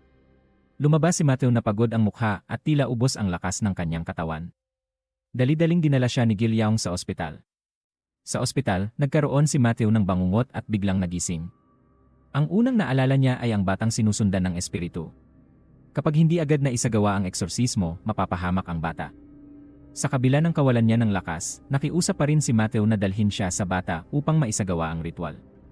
Sinabi ni Matthew kay Hapyong na ang lakas ng demonyo sa pagkakataong iyon ay lumalaban sa kanyang eksorsismo. Maaaring may anting-anting na naglalaman ng kakaibang enerhiya. Pinapunta si Hapyong upang hanapin ang anting-anting na iyon. Natagpuan niya ito sa sasakyan ng ama. Pansamantalang sinalyuhan ni Dongchul ang enerhiya ng anting-anting upang ito ay masira. Sa panig na yon, itinali ni Gilyaong at Matthew ang batang sinapian. Pagkatapos, dinala nila ito sa ospital. Naniniwala si Matthew na kapag nakita ng bata ang kanyang ina, lalaban ang kanyang kaluluwa laban sa masamang espiritong sumanib sa kanyang katawan. Nagsimula na si Matthew sa pagsasagawa ng ritual. Pagkatingin pa lamang niya sa mga mata ng bata, tila siya ay napigilan. Gayunpaman, tumanggi si Matthew na sumuko. Kasabay nito, sinisikap ni Hapyong na sirain ang enerhiyang nasa anting-anting. Nang tuluyang masira ito, saka lamang naging matagumpay ang eksorsismo ni Matthew. Sumigaw sa sakit ang mga demonyong nasa loob ng bata at tumakas. Ang pagod na bata ay nakahiga sa mga bisig ng kanyang ina at patuloy na umaamin ng kanyang mga pagkakamali. Sinikap din ng ina na pagaanin ang loob ng bata. Pagkaraan ng ilang araw, maayos na nakabawi ang bata. Pinuntahan siya ni Hapyong at Matthew upang tanungin. Sa mga espiritong sumunod sa kanya, mayroon ba siyang nakitang demonyong iisa lamang ang mata? Hindi inaasahan, minsan na pala niyang nakita si Park Indo nang isama siya ng kanyang ama. Kung muli niya itong makikita ngayon, tiyak na makikilala niya ito. Nais ni Hapyong na dalhin siya upang makita si Hongjo. Ngunit pinigilan siya ni Matthew. Kakagaling lamang ng bata at hindi na nito kakayanin ang panibagong pagkabigla. Gayunpaman, narinig ng bata ang pag-uusap nilang dalawa. Nais niyang tumulong upang matiyak kung si Hongjo nga ang sisidlan ni Park In-do. Kinabukasan, dinala siya ni Matthew sa simbahan. Sa unang pagkikita nila ni Hongjo, labis ang kanyang takot dahil totoong nakakita siya ng espiritu. Ngunit ang espiritong sumusunod kay Hongjo ay hindi si Park In-do, kundi ang babaeng estudyanteng pinatay 20 taon na ang nakalipas. Kinagabihan, pumunta si Hongjo sa isang imbornal. Doon niya nakatagpo ang masamang espiritong si Park In-do at hiniling dito na asikasuhin ang 3 taong sumusunod sa kanya. Sina Hapyong, Gilyong at Matthew. Sa kabilang panig, pumunta si Hapyong sa bahay ni Matthew. Nais niyang muling siyasatin ang pagkamatay ng nakatatandang kapatid ni Matthew. Sa mga gamit ni Pari Choi, inilabas ni Matthew ang isang peres ng mga singsing. Nagulat si Hapyong dahil ito ang mga singsing sa kasal ng kanyang mga magulang. Sa sandaling iyon, may isang lalaking bumalik sa lihim na silid, taglay ang madilim at masamang anyo. Nang alisin niya ang kanyang hood, iyon ay ang ama ni Hapyong. Pinaglapit niya ang kanyang mga kamay at nagmakaawa na paalisin si Park In-do. Kinabukasan, hiniling ni Hapyong kay Gilyong na hanapin ang kanyang ama upang malaman kung bakit ang singsing sa kanyang kasal ay napunta sa kamay ni Pari Choi.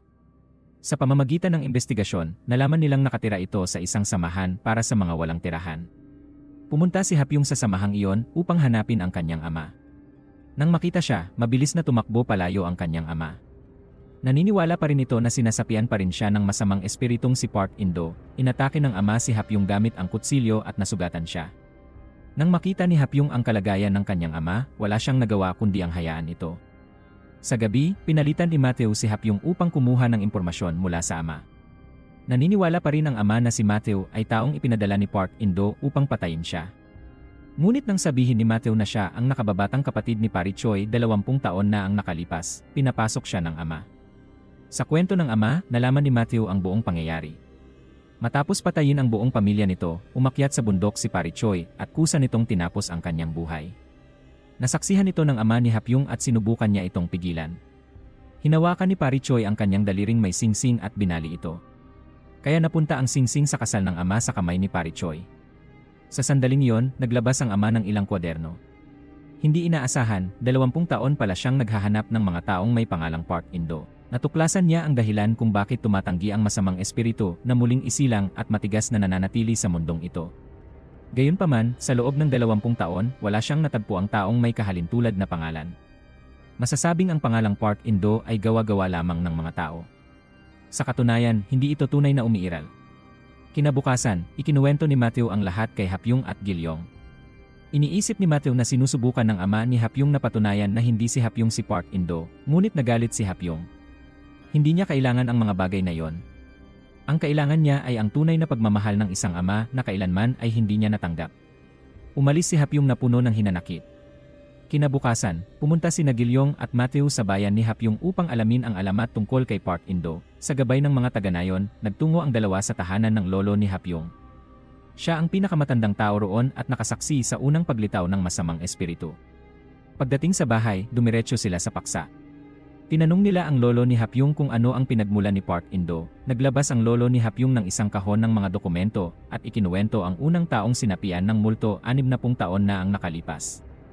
Ang lalaking iyon ay nagbabad sa tubig dagat sa loob ng 3 araw at 3 gabi, pagkatapos ay sinaksak ang sarili sa mata gamit ang kutsilyo. Mula roon, isinilang ang alamat ng masamang espiritong si Park In-do. Sa sandaling iyon, pumunta si Hapyong upang hanapin ang kanyang ama. Gusto niyang malaman kung bakit siya pinalayas at kung bakit nais pa siyang patayin 20 taon na ang nakalipas. Sa pagkakataong ito, ayaw na ng kanyang ama na itago pa ang katotohanan. Ang pangyayari noong mga panahong iyon ay utos lahat ng kanyang lolo. Sinabi ng lolo na si Hapyong ang masamang espiritong si Park In-do na pumatay sa kanyang ina at lola, kaya kailangan siyang alisin. Noon, akala ni Hapyong nagalit lamang sa kanya ang kanyang ama. Ngunit hindi niya inaasahan na ang kanyang lolo pala ang lihim na nag-utos nito. Dito nagsimulang mabuo ang tanong, posible bang ang kanyang lolo ang totoong si Park In-do? Tinawagan ni Hapyong ang kanyang lolo upang tanungin kung bakit siya nilinlang. Sinubukan ng lolo na ipaliwanag na ang ama niya ang may kagagawan at wala siyang iniutos. Sa huli, sino nga ba sa kanilang dalawa ang nagsisinungaling? Bumalik si Hapyong sa kanyang probinsya upang imbestigahan ang kanyang lolo. Natuklasan niyang umalis na ito sa bahay. Nakakita si Hapyong ng maraming tiket ng bus patungo sa syudad kung saan nakatira ang kanyang lolo, ngunit ni minsan ay hindi man lamang siya dinalaw nito. Kaya para saan ang madalas nitong pagpunta sa syudad? Lalong lumalim ang hinala ni Hapyong sa kanyang lolo. Samantala, ang kanyang lolo naman ay pumunta upang hanapin ang kanyang ama. Nakakatakot ang itsura ng lolo habang tinatanong ang ama kung bakit nito ipinaalam kay Hapyong ang lahat. Sa gabi, nakipagkita muli ang ama kay Hapyong. Sinabi niya na ang kanyang lolo ang totoong si Park In-do. Kitang-kita sa mukha ng ama ang takot habang hinihikayat si Hapyong na tumakas. Biglang may tumawag sa ama. Pagkatapos sagutin ang tawag, tila sinapian siya. Naramdaman ni Hapyong na ang kanyang ama ay may pinapatay. Pagkatapos niyang kumalma, pumasok ang ama sa loob. Sinabi nito na dapat ay matagal nang patay si Hapyong, saka siya sinugod. Halos masakal ng ama si Hapyong hanggang sa mawalan siya ng hininga. Biglang may nagbukas ng pinto at sumilip sa loob at natakot sa nakita. Nagulat ang ama at tumakbo palayo. Tumayo si Hapyong at hinabol siya. Nadiskubre ni Hapyong na ang taong nagbukas ng pinto ay pinatay ng kanyang ama. Sa malas, siya ang nakita ng mga tao sa loob ng silid ng biktima. Dahil dito, naging pangunahing suspect si Hapyong sa kaso ng pagpatay. Nagpatuloy si Hapyong sa paghahanap sa kanyang ama. Mabilis na dumating ang mga pulis sa pinangyarihan ng krimen. Sa pamamagitan ng CCA, natukoy nila ang dalawang suspect, si Hapyong at ang kanyang ama. Tinawagan ni Gilyong si Hapyong at pinapunta siya sa presinto upang magbigay ng pahayag. Kung hindi, lalo lamang lalala ang kaso laban sa kanya. Ngunit abala si Hapyong sa paghahanap sa kanyang ama, kaya hindi niya nasunod ang utos ni Gilyong. Kung hindi niya agad matagpuan ang kanyang ama, maaaring kusa na itong umalis sa mundong ito. Pagkaraan, pumunta si Hapyong upang hanapin si Matthew. Hiniling niya kay Matthew na tulungan siyang hanapin ang kanyang ama at isagawa ang pagpapalayas ng espiritu rito. Pumayag si Matthew na sumama kay Hapyong. Pumunta sila sa lugar na pinakamalamang napuntahan ng ama, ngunit hindi pa rin ito nagpakita. Naalala ni Hapyong ang isa pang lugar. Umuwi siya at doon niya nadatnan ang kanyang lolo. Tinanong ni Hapyong ang kanyang lolo kung paano nito nalaman ang kanyang bahay, gayong hindi niya ito kailanman dinala roon. Pagkatapos, diretsahang tinanong ni Hapyong ang kanyang lolo kung ito ba si Park In-do. Itinanggi ito ng lolo at galit na sinuntok si Hapyong. Pagkaraan, umalis ito nang hindi man lamang nagsasalita. Samantala, nag-aalalang hinahanap ni Gilyong si Hapyong. Sinubukan niyang tawagan sina Hapyong at Matthew ngunit walang sumasagot. Kalaunan, pumunta si Gilyong sa bahay ni Hapyong at doon niya ito nakita. Mabilis niyang hinabol si Hapyong upang mahuli ito. Sinubukan ni Hapyong na tumakas ngunit hinarangan siya ng sasakyan ng nakatatandang pulis. Siya ay dinakip at nilagyan ng posas, saka dinala sa presinto para sa investigasyon. Sa loob ng presinto, labis ang pag-aalala ni Hapyong. Sinabi niya na hindi siya ang pumatay. Ang tunay na salarin ay ang kanyang ama. Gusto lamang niya itong mahanap. Alam ni Gilyong na totoo ang sinasabi ni Hapyong, ngunit silang dalawa lamang ang nakaalam ng katotohanan at hindi nila ito maipaliwanag sa iba. Kaya nagpasya si Gilyong na siya na mismo ang maghanap sa ama ni Hapyong. Pagkatapos nito, pumunta siya kay Matthew. Sa pagkakataong ito, sinabi ni Gilyong ang isang bagay na matagal na niyang nalaman, ngunit hindi pa niya naibabahagi kina Matthew at Hapyong. Iyon ay ang katotohanang si Park In-do ay isang tao noon. Pinatay nito ang kanyang buong pamilya, sinaksak ang sarili nitong kanang mata, at pagkatapos ay nilunod ang sarili sa East Sea. Palagi nitong sinasabi na hindi na siya tao. Ginawa niya iyon upang maging isang sukdulang masamang espiritu. Ang dahilan kung bakit walang nakatuklas sa tunay na pagkakakilanlan ni Park In-do ay dahil siya ay nagmula sa isang makapangyarihang pamilya. Dahil sa mga kasamaan na kanyang ginawa, itinakwil siya ng kanyang angkan. Nalalaman ito ni Gilyong dahil nakilala niya ang anak ng isang utusan ng pamilyang iyon 60 taon na ang nakalipas. Ang tunay na pagkakakilanlan ni Park In-do ay ang nakababatang kapatid ng lolo ni Hongjo.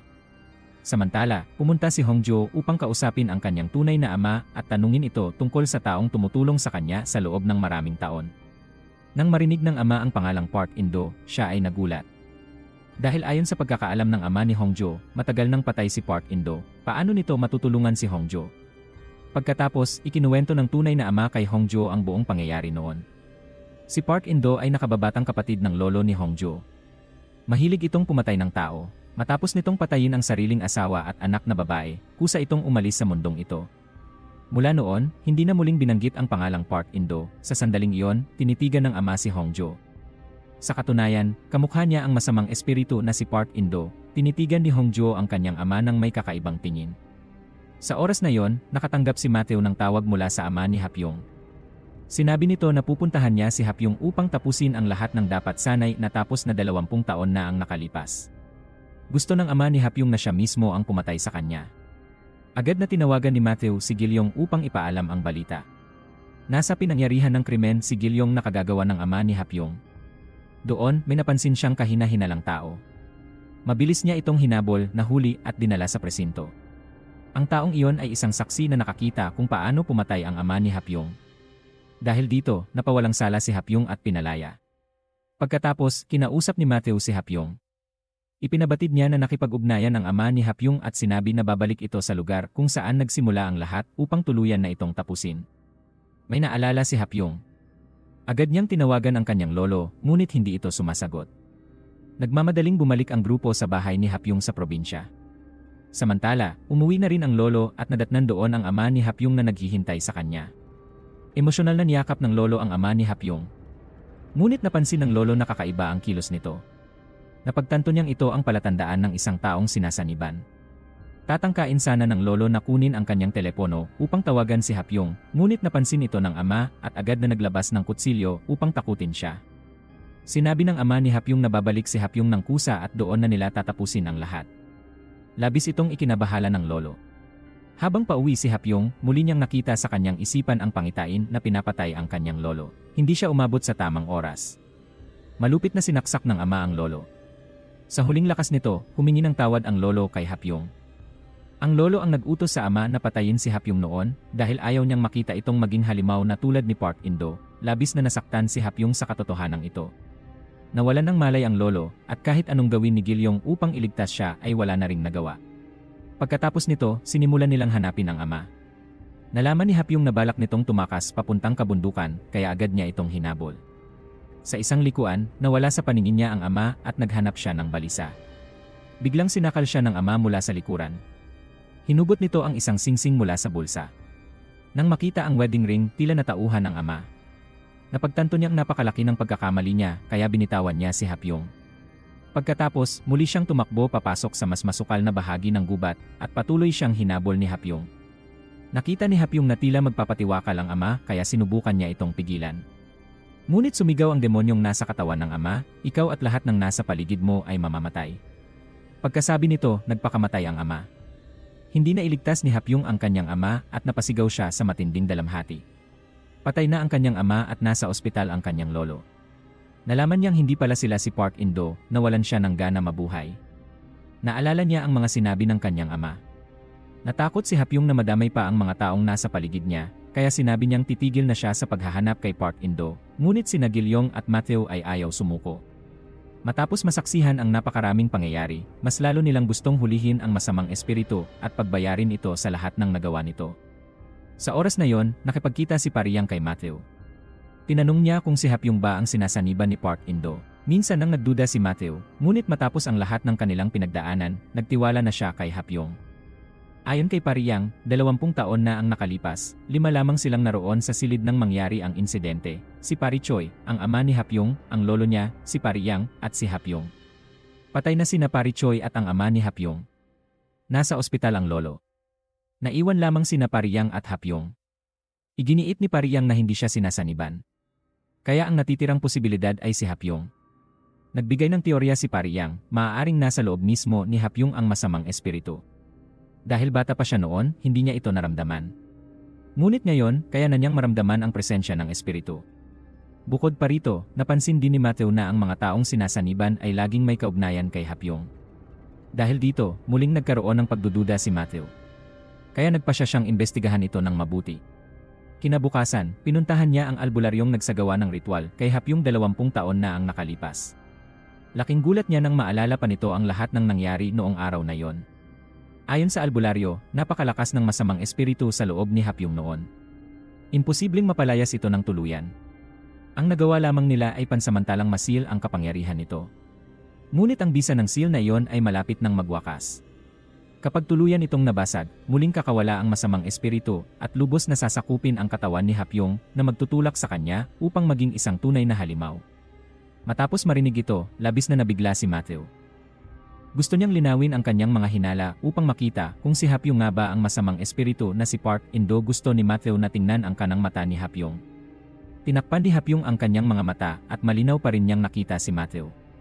Hindi inaasahan, muling pumasok si Hapyong sa isang sikikong kalagayan. Nakita niya na nasa panganib si Gilyong at agad siyang tumawag upang balaan siya. Hindi inaasahan, sinapian din ang nakatatandang kasamahan. Gusto nitong patayin si Gilyong. Pagkatapos makinig sa tawag ni Hapyong, sinubukan ni Gilyong na tumalon palabas ng sasakyan, dahilan upang ito ay bumangga. Sa kabutihang palad, bahagya lamang siyang nasugatan, ngunit nawala ang nakatatandang kasamahan. Bigla itong lumitaw sa likod ni Gilyong na may nakakatakot na mukha. Pagkatapos noon, humawak ng kutsilyo ang nakatatandang kasamahan at paulit-ulit na inatake si Gilyong ngunit hindi siya tinamaan. Sinamantala ni Gilyong ang pagkakataon upang tumakas. Sinundan siya nito hanggang sa isang inabandonang bahay. Nakapagtago si Gilyong sa isang silid sa tamang oras. Labis na nagalit ang nakatatandang kasamahan nang wala siyang magawa sa kanya. Pumunta ito sa ibang silid at umakyat sa balkonahe patungo sa silid na kinaroroonan ni Gilyong. Inatake niya si Gilyong na parang baliw, dahilan upang tumama ang ulo nito sa pader at mawalan ng malay. Pagkatapos, kinalagkad ng sinapian na nakatatandang kasamahan si Gilyong at itinapon siya pababa. Sa kabutihang palad, nakahawak siya sa isang lubid. Sa oras na ito, pumunta sina Hapyong at Matthew sa inabandonang bahay. Nakita nilang dalawa si Gilyong na muntik ng mahulog. Nakita sila ng nakatatandang kasamahan at umalis ito. Naghiwalay sina Hapyong at Matthew. Hinabol ni Matthew ang nakatatandang kasamahan, habang si Hapyong naman ay pumunta upang iligtas si Gilyong. Nahawakan ni Hapyong ang kamay ni Gilyong bago ito tuluyang mapagod. Ginamit niya ang lahat ng kanyang lakas upang hilahin siya paitaas. Pagkatapos noon, dinala ni Hapyong si Gilyong pabalik sa sasakyan at tinawagan si Matthew. Hindi inaasahan, sinubukan ng nakatatandang kasamahan na sorpresahin si Hapyong mula sa likuran. Natuklasan niya ito at gumamit siya ng pepper spray gun at ginapos ang nakatatandang kasamahan gamit ang posas. Naghintay si Hapyong na dumating si Matthew upang palayasin ang demonyo sa nakatatandang kasamahan. Nang dumating si Matthew, nakita niyang bumibigkas ng orasyon ang nakatatandang kasamahan upang manipulahin si Hapyong. Agad na ginising ni Matthew si Hapyong. Sinabi ng demonyo sa loob ng nakatatandang kasamahan na tiyak na darating si Park In-do upang hanapin si Hapyong dahil siya ang perpektong sisidlan para sa pinakamataas na masamang espiritu. Ngayon, nakumpirma rin ng lahat na si Hapyong ay hindi kasalukuyang sinapian ni Park In-do. Pagkatapos noon, nagpa siya si Matthew na magsagawa ng pagpapalayas ng demonyo para sa nakatatandang kasamahan.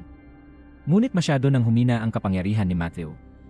Hindi sapat ang banal na tubig upang paalisin ang demonyo. Kailangan nilang humanap ng bagong paraan. Hiniling ni Matthew kay Hapyong na tulungan siyang maghanap ng mapagkukunan ng tubig upang makagawa ng banal na tubig. Tumakbo si Hapyong sa iba't ibang silid at nakahanap ng mapagkukunan ng tubig. Iniulat niya ito kay Matthew at sinimulan nilang bigkasin ang orasyon at gumawa ng banal na tubig. Pagkatapos noon, pinababad nilang tatlo ang nakatatandang kasamahan sa banal na tubig. Nagsimulang umawit ng dasal si Matthew. Tinulungan ni Hapyong si Gilyong na pigilan ang nakatatandang kasamahan. Sumigaw sa matinding sakit ang demonyo sa loob nito at sinabi kay Park In-do na ipaghiganti siya. Pagkatapos, nagluwa ang nakatatandang kasamahan ng isang bunganga ng tubig dagat. Sa wakas, naging matagumpay ang pagpapalayas ng demonyo. Labis na napagod si Matthew. Kinabukasan, nagising si Gilyong sa ospital. Nagpasalamat siya na dumating sina Hapyong at Matthew upang iligtas siya at naibalik din ang nakatatandang kasamahan. Naunawaan din ni Gilyong kung bakit ayaw ni Hapyong na ipagpatuloy niya ang paghahanap kay Park In-do dahil natatakot siyang malagay siya sa panganib tulad ng nangyari sa pagkakataong ito.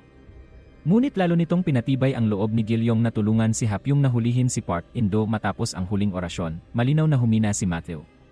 Nagsimulang sumakit ang kanyang katawan. Kung magpapatuloy pa si Matthew sa pagbibigkas ng mga orasyon, maaaring hindi na niya ito kayanin. Sa oras na ito, pinaghihinalaan pa rin ni Matthew si Hapyong. Pumunta siya sa lugar ni Dongchul upang magsiyasat. Sinabi ni Dongchul kay Matthew na kamakailan ay sumasakit ang kanang mata ni Hapyong. Noon lamang napagtanto ni Dongchul na pinaghihinalaan ni Matthew na si Hapyong ay si Park In-do. Hindi ito itinanggi ni Matthew dahil sinabi sa kanya ng isang demonyo na ang espiritu ni Park In-do ay nasa bahay pa rin ni Hapyong. Pinaghinalaan ni Dongchul na may naglagay ng sumpa sa bahay ni Hapyong, dahilan upang magpakita siya ng mga palatandaang katulad kay Park In-do. Nagpa siya si Dongchul na bumalik sa bayan ng pagkabata ni Hapyong upang magsiyasat. Pagkatapos umalis sa bahay ni Dongchul, pumunta si Matthew sa lugar ni Hapyong upang muling suriin kung siya ay sinapian ng masamang espiritu ni Park In-do. Natuklasan ni Matthew na muling sumasakit ang mata ni Hapyong at napagkamalan pa niya itong kanyang yumaong ama. Lalong nagdulot ito ng pagdududa kay Matthew. Sa oras na ito, gusto ring maging malinaw ni Hapyong kay Matthew. Pinayagan ni Hapyong si Matthew na bigkasin ang orasyon sa kanya upang matiyak na hindi siya sinapian ni Park In-do matapos ang orasyon, na natiling normal si Hapyong. Ngayon, lubos na siyang pinagkatiwalaan ni Matthew. Ngunit ang tanging taong maaaring pinasukan ni Park In-do ay si Padre Yang. Hindi ito matanggap ni Matthew dahil noong siya ay bata pa, minahal at inalagaan siya ni Padre Yang na parang sariling anak. Itinuring din ni Matthew si Padre Yang bilang kanyang ama. Ngayon, paano niya matatanggap na ang taong napakabuti sa kanya ay isang mamamatay taong demonyo? Samantala, bumalik si Dongchul sa bayan ng pagkabata ni Hapyong. Ginamit niya ang kanyang kakayahan upang makita kung saan itinago ng masamang espiritu na si Park In-do ang anting-anting. May natuklasan siyang nakabaon sa ilalim ng lupa at agad niya itong hinukay. Biglang inatake si Dongchul ng isang multo, dahilan upang siya ay malubhang masugatan. Sumakay si Dongchul sa sasakyan at sinabi kay Hapyong na alam na niya kung sino ang sinapian ng masamang espiritu na si Park In-do, ngunit bago pa niya matapos ang kanyang sasabihin, hinarangan ng espiritu ang kanyang bibig. Pagkatapos noon, kinaladkad ng masamang espiritu si Dongchul papunta sa bukid, saka siya pinatay at itinago ang kanyang katawan. Ang taong gumawa ng lahat ng ito ay walang iba kundi si Padre Yang, ang taong lubos na pinagkatiwalaan ni Matthew. Sa oras na ito, bumalik si Matthew sa silid ni Padre Yang sa samahan. Wala siya roon. Natagpuan ni Matthew ang Biblia ni Padre Yang, ngunit hindi inaasahan na ang loob nito ay ganap ng nangingitim. Sa wakas, tinanggap niya ang katotohanan. Ang masamang espiritu na si Park In-do ay nasa loob ni Padre Yang, ang taong pinakapinagkatiwalaan ni Matthew. Kinabukasan, pumunta si Matthew sa simbahan upang makinig kay Padre Yang na nagbabasa ng Biblia. Mali ang lahat ng kanyang binabasa. Para itong isang orasyon na nagpagulo sa isipan ng mga mananampalataya. Pumunta si Matthew upang ilantad si Padre Yang. Pagkatapos nito, siya ay inaresto ng samahan. Tinanong ng mga pari si Matthew kung bakit niya ginulo ang seremonya. Dinala niya ang Biblia na kinuha niya mula sa silid ni Padre Yang na ikinagulat ng lahat. Hindi maintindihan ng lahat kung paano nagawang sulatan ng ganoon ang Biblia ng isang tao. Sinubukan ni Padre Yang na itanggi ang lahat. Sinabi niya na sinusubukan lamang siyang idiin ni Matthew. Sinabi rin niya na may sakit sa pag-isip si Matthew, tulad ng kanyang yumaong nakatatandang kapatid, at na darating ang araw na sasakupin ng masamang espiritu ang katawan nito at gagawin siyang mamamatay tao. Naggitngit si Matthew at sinabi niyang si Padre Yang ay ang dyablo. Ngunit walang naniwala sa kanya. Dahil dito, ikinulong si Matthew ng parokya. Samantala, bumalik si Hapyong sa kanyang bayan upang hanapin si Dongchul, ngunit wala siyang nakuhang anumang bakas. Sa daan sa gabi, nakasalubong ni Hapyong ang multo ni Dongchul. Alam niyang may masamang nangyari kay Dongchul, at nahulaan din niyang si Padre Yang ang may kagagawa ng lahat ng ito. Kinabukasan, pumunta si Gil Yaung sa press conference ni Hongjo upang magtanong tungkol kay Padre Yang, ngunit nagkunwari si Hongjo na wala siyang alam. Biglang may dumating sa press conference upang manggulo. Sinabi ng babae na masamang tao si Hongjo. Nilapitan ni Gil Yaung ang babae upang tanungin kung bakit. Ikinuwento ng babae kay Gil Yaung ang mga iligal na gawain na inayos ni na Hongjo at Padre Yang, ang pag-iwas sa buwis, katiwalian, at ang pagpatay sa ina ni Gil Yaung 20 taon na ang nakalipas. Sinabi ng babae na si Hongjo ay isang dyablo. Karaniwan siyang masayahin at maamo, ngunit kapag nagagalit, nagiging lubhang malupit at walang awa. Nakiusat si Gil Yaung sa babae na tumayo bilang saksi upang ilantad sina Hongjo at Padre Yang. Agad pumayag ang babae. Noong gabing iyon, pumunta si Hongjo sa bahay ng babae at binigyan siya ng pera. Sinabi ni Hongjo na kung mananatili siyang tahimik, bibigyan pa siya nito ng mas malaking halaga ng pera. Tumanggi ang babae at pinaalis si Hongjo na ikinagalit nito. Kung ayaw manahimik ng babae, tutulungan siya ni Hongjo na manahimik.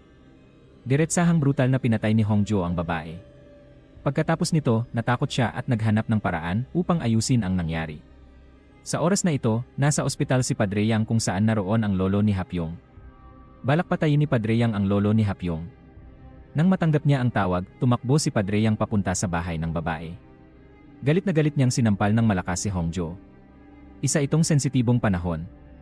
Maraming investigador ang nakatuon sa kanila at nakapatay pa si Hongjo ng isang tao. Pinauwi muna ni Padre Yang si Hongjo at siya ang naiwan upang ayusin ang pinangyarihan. Dinala niya ang bangkay ng babae sa bundok upang maghukay ng libingan at ilibing ito. Sa oras na ito, muling nakipag-ugnayan si Gil Yaung sa babae upang pag-usapan ang pagtestigo laban kay Hongjo. Maraming beses siyang tumawag, ngunit walang sumasagot. Alam niyang may mali, kaya dali-daling pumunta sina Gil Yaung at ang nakatatandang kasamahan sa bahay ng babae, ngunit wala silang nakitang kahina-hinala. Napakalinis ng buong silid. Naalala ni Gil Yaung na noong huli siyang pumunta sa silid na yon, sobrang magulo ito. Pinaghinalaan niya na may taong nagtatangkang mag-set up ng huwad na tagpo. Lumabas si Gil Yaung upang halughugin ang basura. Natagpuan niya ang sandata sa pagpatay na may bahid ng dugo. Agad ding isinara ni Gil Yaung ang lugar ng krimen. Nakakita si Gil Yaung ng isang recording device na naka-on pa. Naroon ang pagtatalo ni Hongjo at ng namatay na babae. Si Hongjo ang pumatay. Iniulat din ito ni Gil Yaung sa kanyang mga nakatataas, ngunit duwag ang kanyang mga nakatataas. Kahit napakalinaw na ng ebidensya, hindi pa rin sila naglabas ng warrant of arrest. Sinabi rin ng mga nakatataas na huwag nilang banggain ang isang taong tulad ni Hongjo. Samantala, patuloy na binabantayan ni Hapyong ang bahay ni Hongjo. Natuklasan niya na dinala ng driver ang kanyang sasakyan sa ibang lugar. Sinundan ni Hapyong ang sasakyan hanggang sa isang gubat. Inutusan ni Hongjo ang driver na pumunta roon upang makipagkita kay Padre Yang. Dahil alam ng driver ang tungkol sa pagpatay ni Hongjo, gusto ni Padre Yang na tulungan siyang patahimikin ang driver. Nakaharap ni Hapyong si Padre Yang. Naalala niya ang lahat ng masasamang ginawa nito sa kanya at sa mga taong nasa paligid niya. Galit na sumugod si Hapyong at sinuntok siya. Pagkatapos noon, itinali ni Hapyong si Padre Yang at ipinaalam ito kay Gil Yaung. Agad na ipinaalam ni Gil Yaung kay Matthew upang makarating siya at mapalayas ang masamang espiritu na si Park Indo mula sa katawan ni Padre Yang. Nang marinig ni Matthew ang balita, mabilis siyang humanap ng paraan upang makatakas mula sa kulungan ng simbahan at makipagkita muli kay Hapyong. Pagdating niya, tinawagan ni Matthew si Hapyong upang itanong ang eksaktong kinaroroonan niya. Sinabi ni Hapyong kay Matthew na siya ay nasa isang daanan sa gubat. Biglang umihip ang malakas na hangin mula sa langit at nakatakas ang masamang espiritu mula sa katawan ni Padre Yang. Dahil dito, pansamantalang nawalan ng konsentrasyon si Hapyong. Hindi inaasahan, sumugod ang driver na sinapian ng multo at sinaksak si Hapyong. Sa kabilang panig, bumalik si Gil Yaung sa bahay ng babae. Hindi inaasahan, buhay na bumalik ang babae. Ngunit ang itsura nito ay malinaw na sinapian.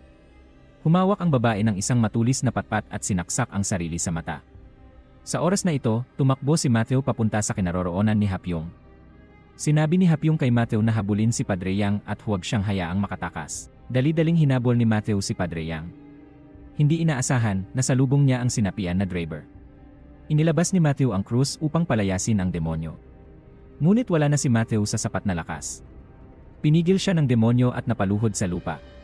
Sa sandaling iyon, tumakbo ang driver palabas sa kalsada at bumangga sa sasakyan. Pagkatapos nito, dinala ni Matthew si Hapyong sa ospital. Kinabukasan, nagising si Hapyong at nagalit nang matanggap niya ang balitang inilipat na ni Padre Yang ang kanyang lolo. Hindi alam ni Hapyong kung ano ang binabalak ni Padre Yang, kaya nagpasya siyang umalis sa ospital upang hanapin ito. Sa panig na ito, sinuspinde si Gil Yaung sa trabaho dahil mali niyang inakusahan si Hongjo. Ang babae ay namatay sa mismong harap ng mga pulis, hindi pinatay gaya ng sinabi ni Gil Yaung. Mayroon din siyang mahahalagang bagay na kailangang gawin na hindi niya magagawa bilang isang pulis. Nagmaneho si Gil Yaung papunta sa ospital upang sunduin sina Hapyong at Matthew at agad silang umalis, naghahanda para sa huling pagtugis sa masamang espiritu na si Park Indo sa oras na ito. Nagmaneho palabas ng lungsod si Padre Yang at isinama ang lolo ni Hapyong. Nang huminto siya upang magpakarga ng gasolina, nakita ni Padre Yang ang isang empleyado na pinapagalitan, kaya tinawag niya ito at hinawakan ang kamay nito. Sinasabing mula ngayon, ang empleyado na ang siyang mangunguna sa daan. Agad nagbago ang ekspresyon ng empleyado.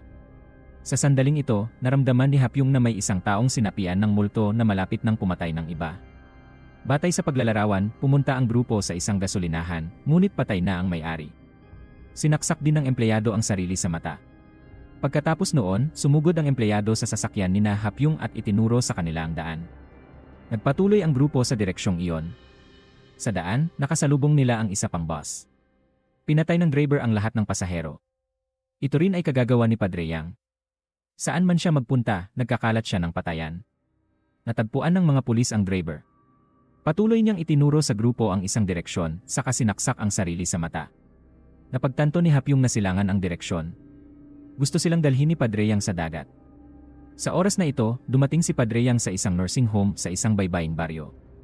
Ito ang lugar kung saan siya gumawa ng gawaing kawanggawa 20 taon na ang nakalipas. At ito rin ang lugar kung saan siya ipinanganak. Si Padre Yang ay anak ng unang taong sinapian ni Park In-do. Pinalayas ng mga taga-baryo ang ama ni Padre Yang, kaya siya ay nawala ng pag-asa na nagbigay ng pagkakataon sa masamang espiritu na si Park In-do na sakupin ang kanyang katawan.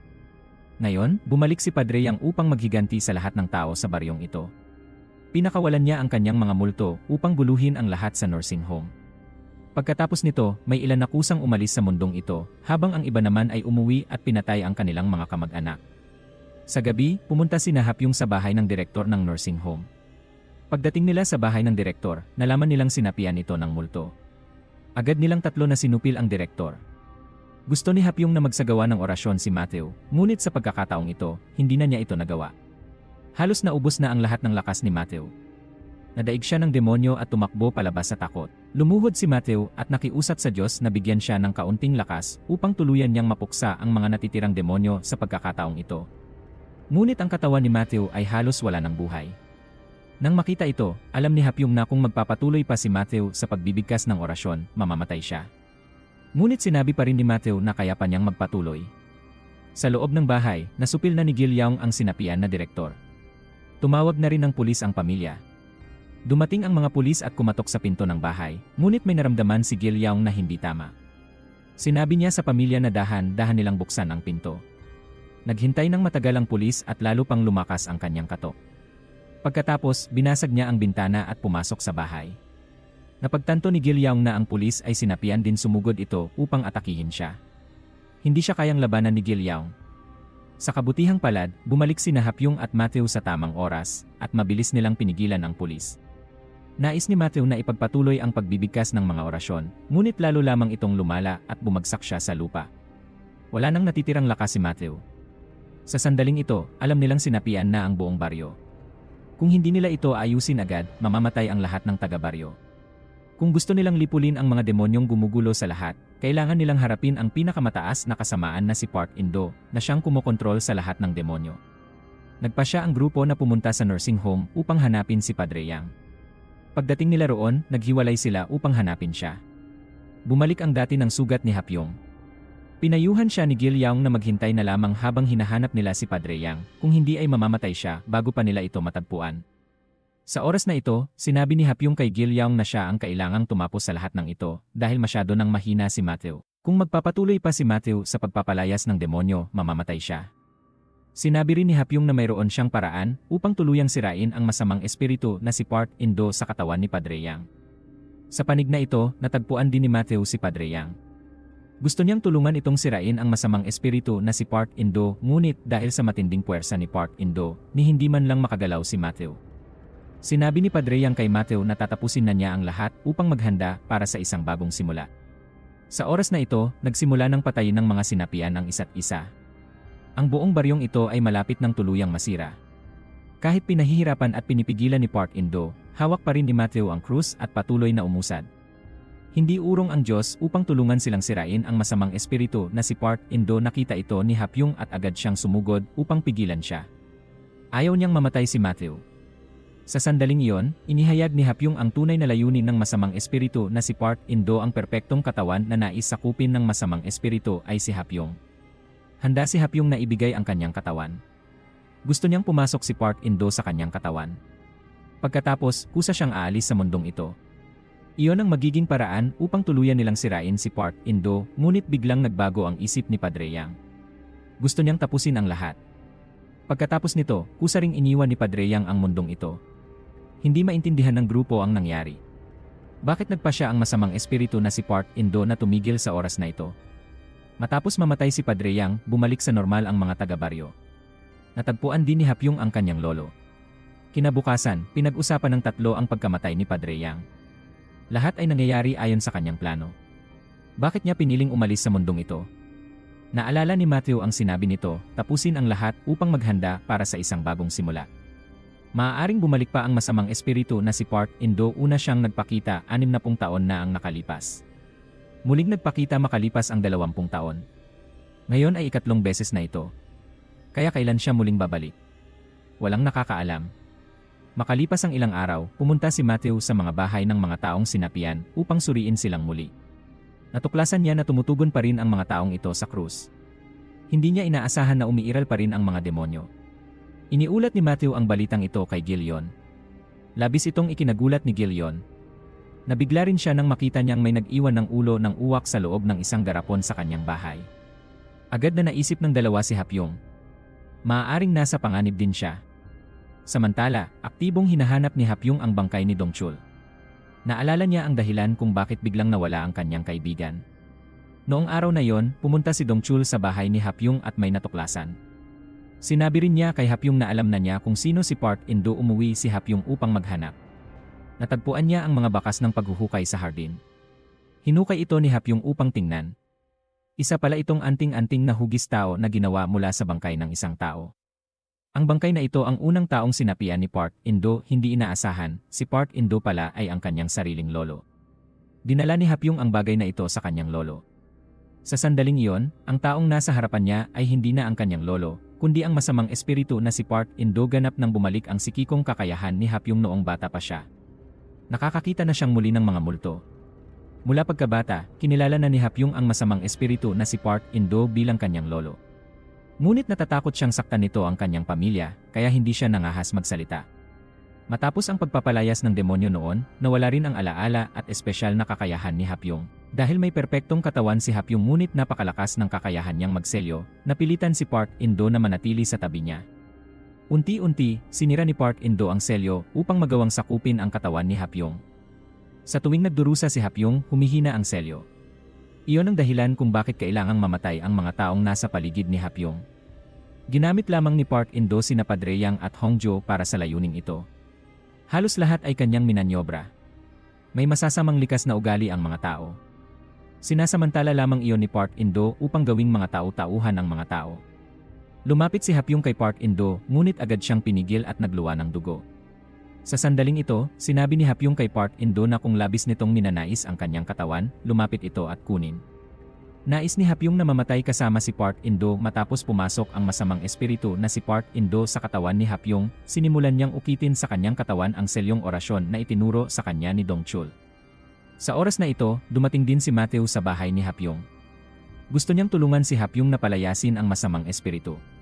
Ngunit may kaunting kamalayan pa si Hapyong at ayaw niyang mamatay si Matthew dahil sa kanya. Pinigilan ni Hapyong si Matthew at tumakbo patungo sa dagat. Nakita ito ni Gillion at sinundan siya. Nakita ni Gillion na nais ni Hapyong pumasok sa dagat upang iwan ang mundong ito. Lumangway si Gillion palabas upang hilahin siya pabalik sa pampang. Tumakbo rin si Matthew upang magsagawa ng orasyon.